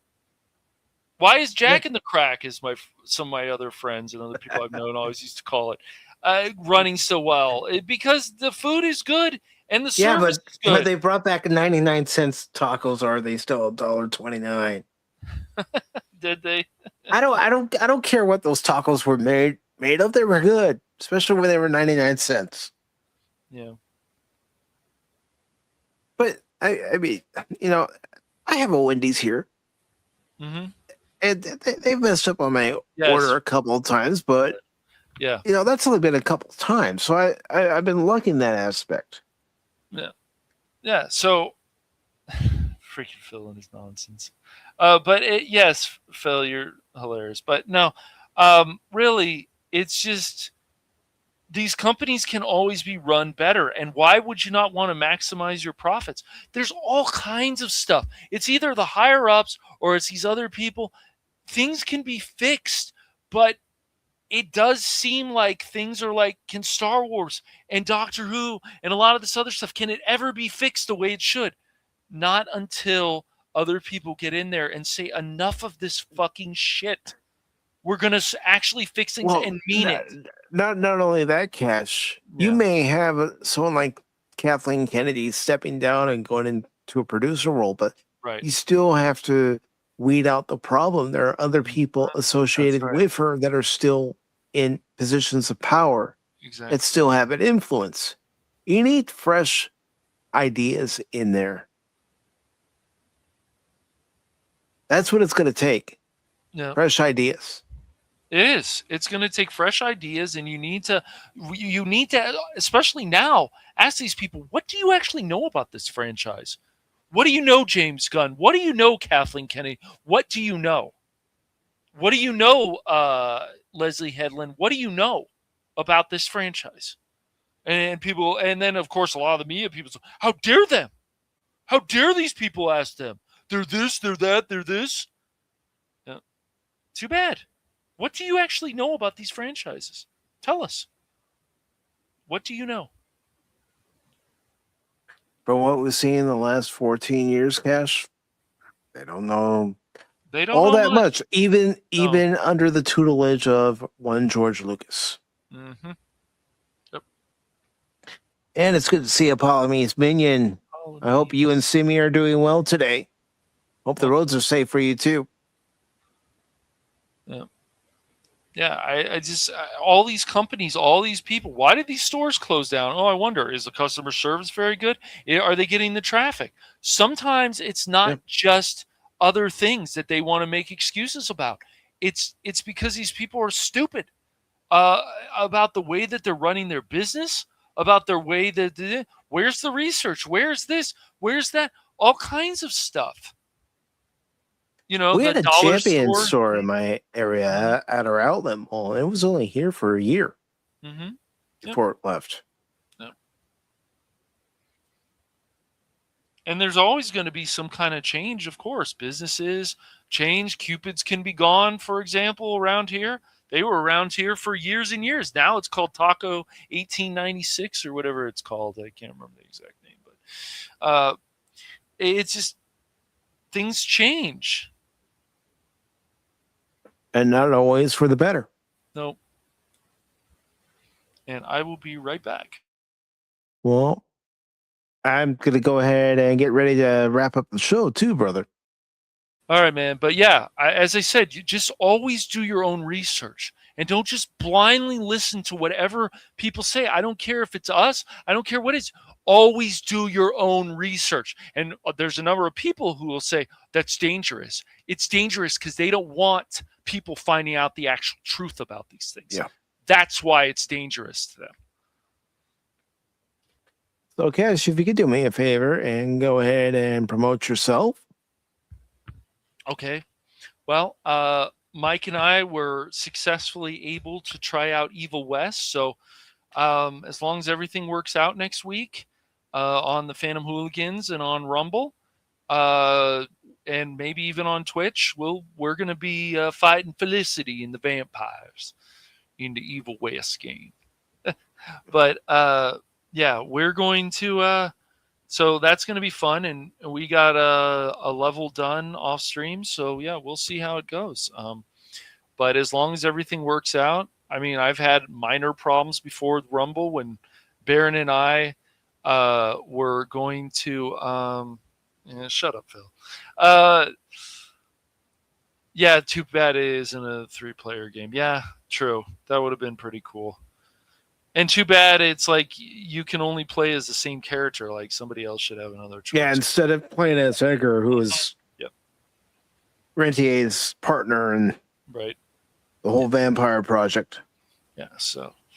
But, yeah, so we're going to hopefully that'll be getting ready. I have, again, started working on some a video or two. I'm trying to... the thing is, I had worked on before with The Wicked, and it's like, oh, it's coming out of the... But the thing is, it just wasn't sounding good to me, and I can be a perfectionist, so I will do it. I will make the video over and try to fix things and this and that. But if everything goes well with the Rumble Studios over on the Phantom Hooligans and stuff, after we finish... And the Rumble channel and Twitch and whatever, we'll find another game to play together. Because unfortunately, Baron's going to be out of commission for a while. So. Yeah, he said at the time he sent us the message that he's going to be out for 2 weeks. Yep. And he's got some things that he needs to deal with. And yeah. So, but yeah, those things, and then like the videos, and then some of the gaming stuff. I still got to do part 3 of Another Crab's Treasure. I still got to do part 2 of Hollow Knight. And Hollow Knight is a pretty unforgiving game, so if you're willing to take on the challenge, go for it. But it is still a pretty unforgiving game. So yeah. But yeah, that's what's coming up on the channel. So no, no, I would hope not. No. It's related to the passing of his father and a few other things that he has to help his mom with. So he had sent us a message last Monday saying, "Gents, I'm going to be out for a couple of weeks," and I told him, "Take as much time as you need," because I know the process after a loved one passes away. You know how long that can take. So. We have to put Phil under the bridge. Anybody who's lost a loved one and has to go through the process afterwards. Yeah, rest in peace, old guy. Yeah, I know. Yeah. Yes. Yeah. But Baron knows that if he needs to talk, he knows how to get a hold of us. That's right. Yeah, Phil, we're putting you back under the bridge, man. You know, we brought you out. You know, have a nice time. Told you to be nice. Don't scare anybody. But anything else coming up on the Phantom Hooligans? Nope, not right now. Just gotta get back to working on some other stuff, and hopefully it'll be good. So certainly got a hell of a lot of games and other stuff to make videos of. So yeah.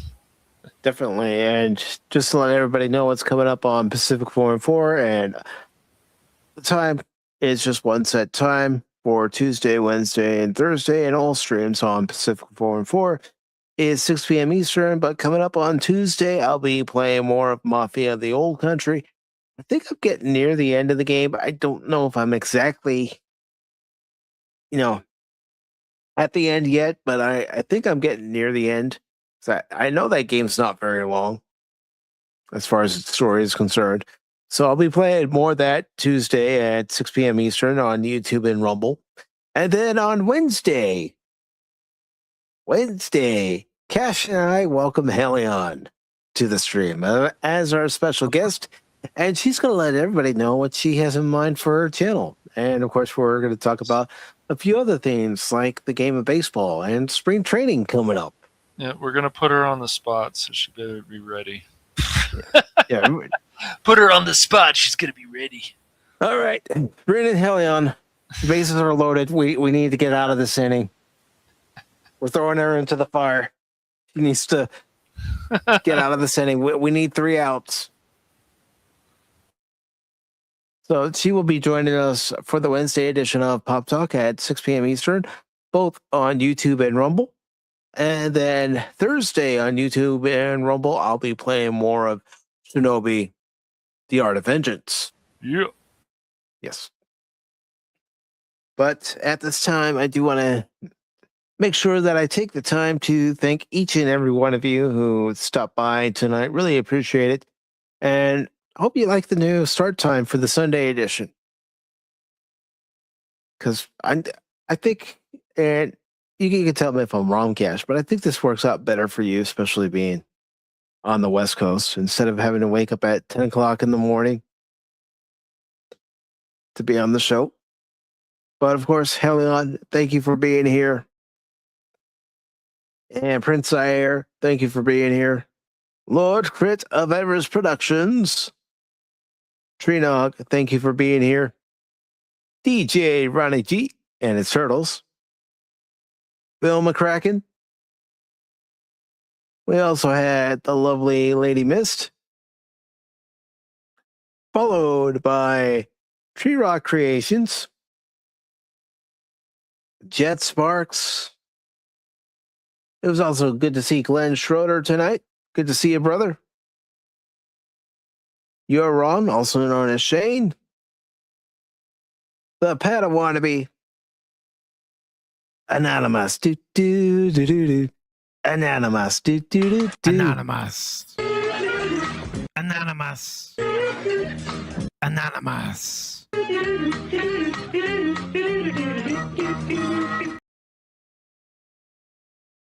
And of course, Pat Steven. Good to see you, brother. George Lucas, and Apollome's minion. Good to see Apollome's, and stay safe out there on those foggy roads.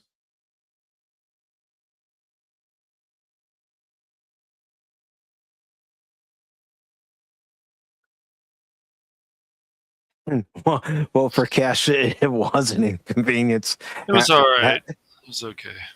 I can't believe Mike will change the time. Yeah, I didn't. He has me getting up at 10 a.m. on the Pacific. That's all a bunch of nonsense. On the Pacific at 10 a.m. I got up. On Atlantic time. Sometimes I was tired. I didn't care. It was fine. Mike wanted to change it. I was fine with that too. Well, I wanted it to be consistent all across the board. Instead of starting at 1 o'clock on a Sunday, and then 5 o'clock one day for a game stream, 6 o'clock another day for a stream, and 8 o'clock another day for a stream. I wanted it all to be consistent. I believe that it's time for all the streams to be on at a consistent time, but still remain on the days that they've been on. So Sundays, Tuesdays, Wednesdays, Thursdays, and with the every other week Saturday stream with the Adventure Continues. Now, that's going to be a different story for tomorrow's stream. That's only going to be on Rumble, because I did look into it if I could do the Rumble Premium stream and then also stream it over onto YouTube for channel members. No. According to their rules, I have to do it specifically and strictly on Rumble as a Rumble Premium. He got his Rumble pin, and he's like, "Yes, sir. No, sir." So that's what I'm going to be doing tomorrow. And right now, excuse me. Right now, I'm going to say sorry. I need to take some medicine. Okay. But no, I understand, Anonymous. When you have a certain schedule and then you're staying up late, man, it is brutal. Unless you're just being sarcastic, but still, it can definitely. But for tomorrow's stream, I'm probably going to start it at 3:30 tomorrow, with tomorrow being a holiday and everything. So I have to get 5 premium hours in for a premium stream over on Rumble. And unfortunately with that, you also have to be a premium member in order to join. So that's the part that really sucks. Mm-hmm. So I have to do it if I want to stay in the program. And so I'm going to give it a shot. And if I'm only in the program for a month, I'm only in it for a month. That's how I look at it. Yeah, if this stuff doesn't work out, Mike will leave. Anybody? It's no big deal if I'm still in the program after this month. I consider myself lucky to have gotten into the program.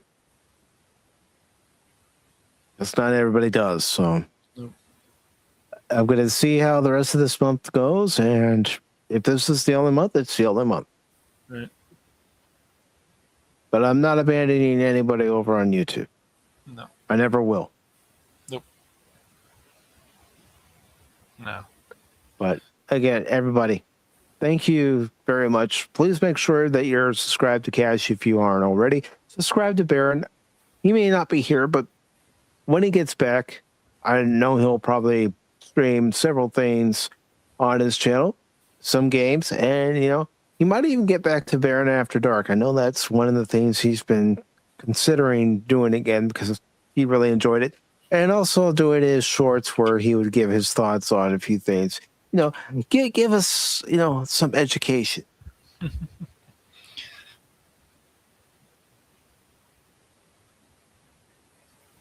I will post the Rumble link in Discord. I will post the Rumble link on the YouTube post section. Just know that because it's a Rumble premium stream, unless you're gifted a premium membership, you have to pay to watch. That's the thing I don't like about Rumble's program. I really don't like that at all. And if you're listening, Rumble, I'm not just saying this as hyperbole. I really don't like that feature. I think if you want people to tune in, you can still make it, an exclusive Rumble stream, but you shouldn't force people to pay to watch.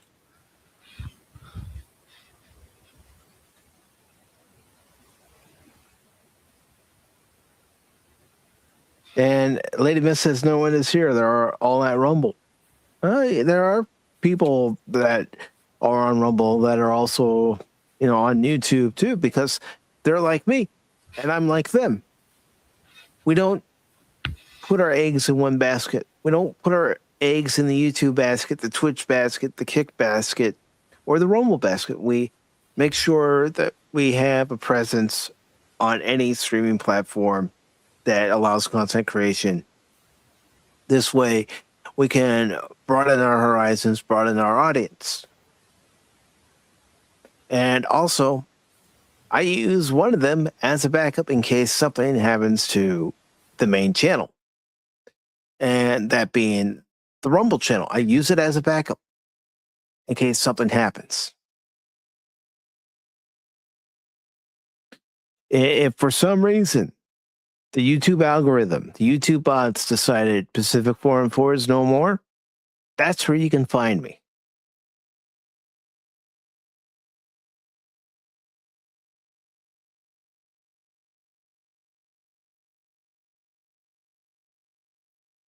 Well, Rumble on PC sucks, especially with the buffering and everything, the rubber banding, and their app isn't any better. I've tried watching Rumble on my phone. I've tried watching Rumble on my tablet. It's not any better. And that's not me pissing and moaning on the platform. That's me just pointing out issues I've had with Rumble. I have to bring eggs. I know you are, Lady Miss. I know you're just joking, but everybody, that's where I'll be. So look for it around 3:30 tomorrow afternoon. And again, I'll post a link to the stream. I've got to schedule the stream right after I end this one, and then I'll post the link. So if you want to watch, you can watch. If you don't want to watch, that's fine too. I'll see you Tuesday if you don't want to watch. And remember, on this channel, don't ever give up on me in a game, because just when you do, you might miss something. I'm not just a baseball guy. I'm an all-around guy. And also, don't put up with anybody's crap, because we all have a certain amount of time here on this earth, and there's only so much crap we're all willing to put up with. So take care. Autobots, transform and roll out.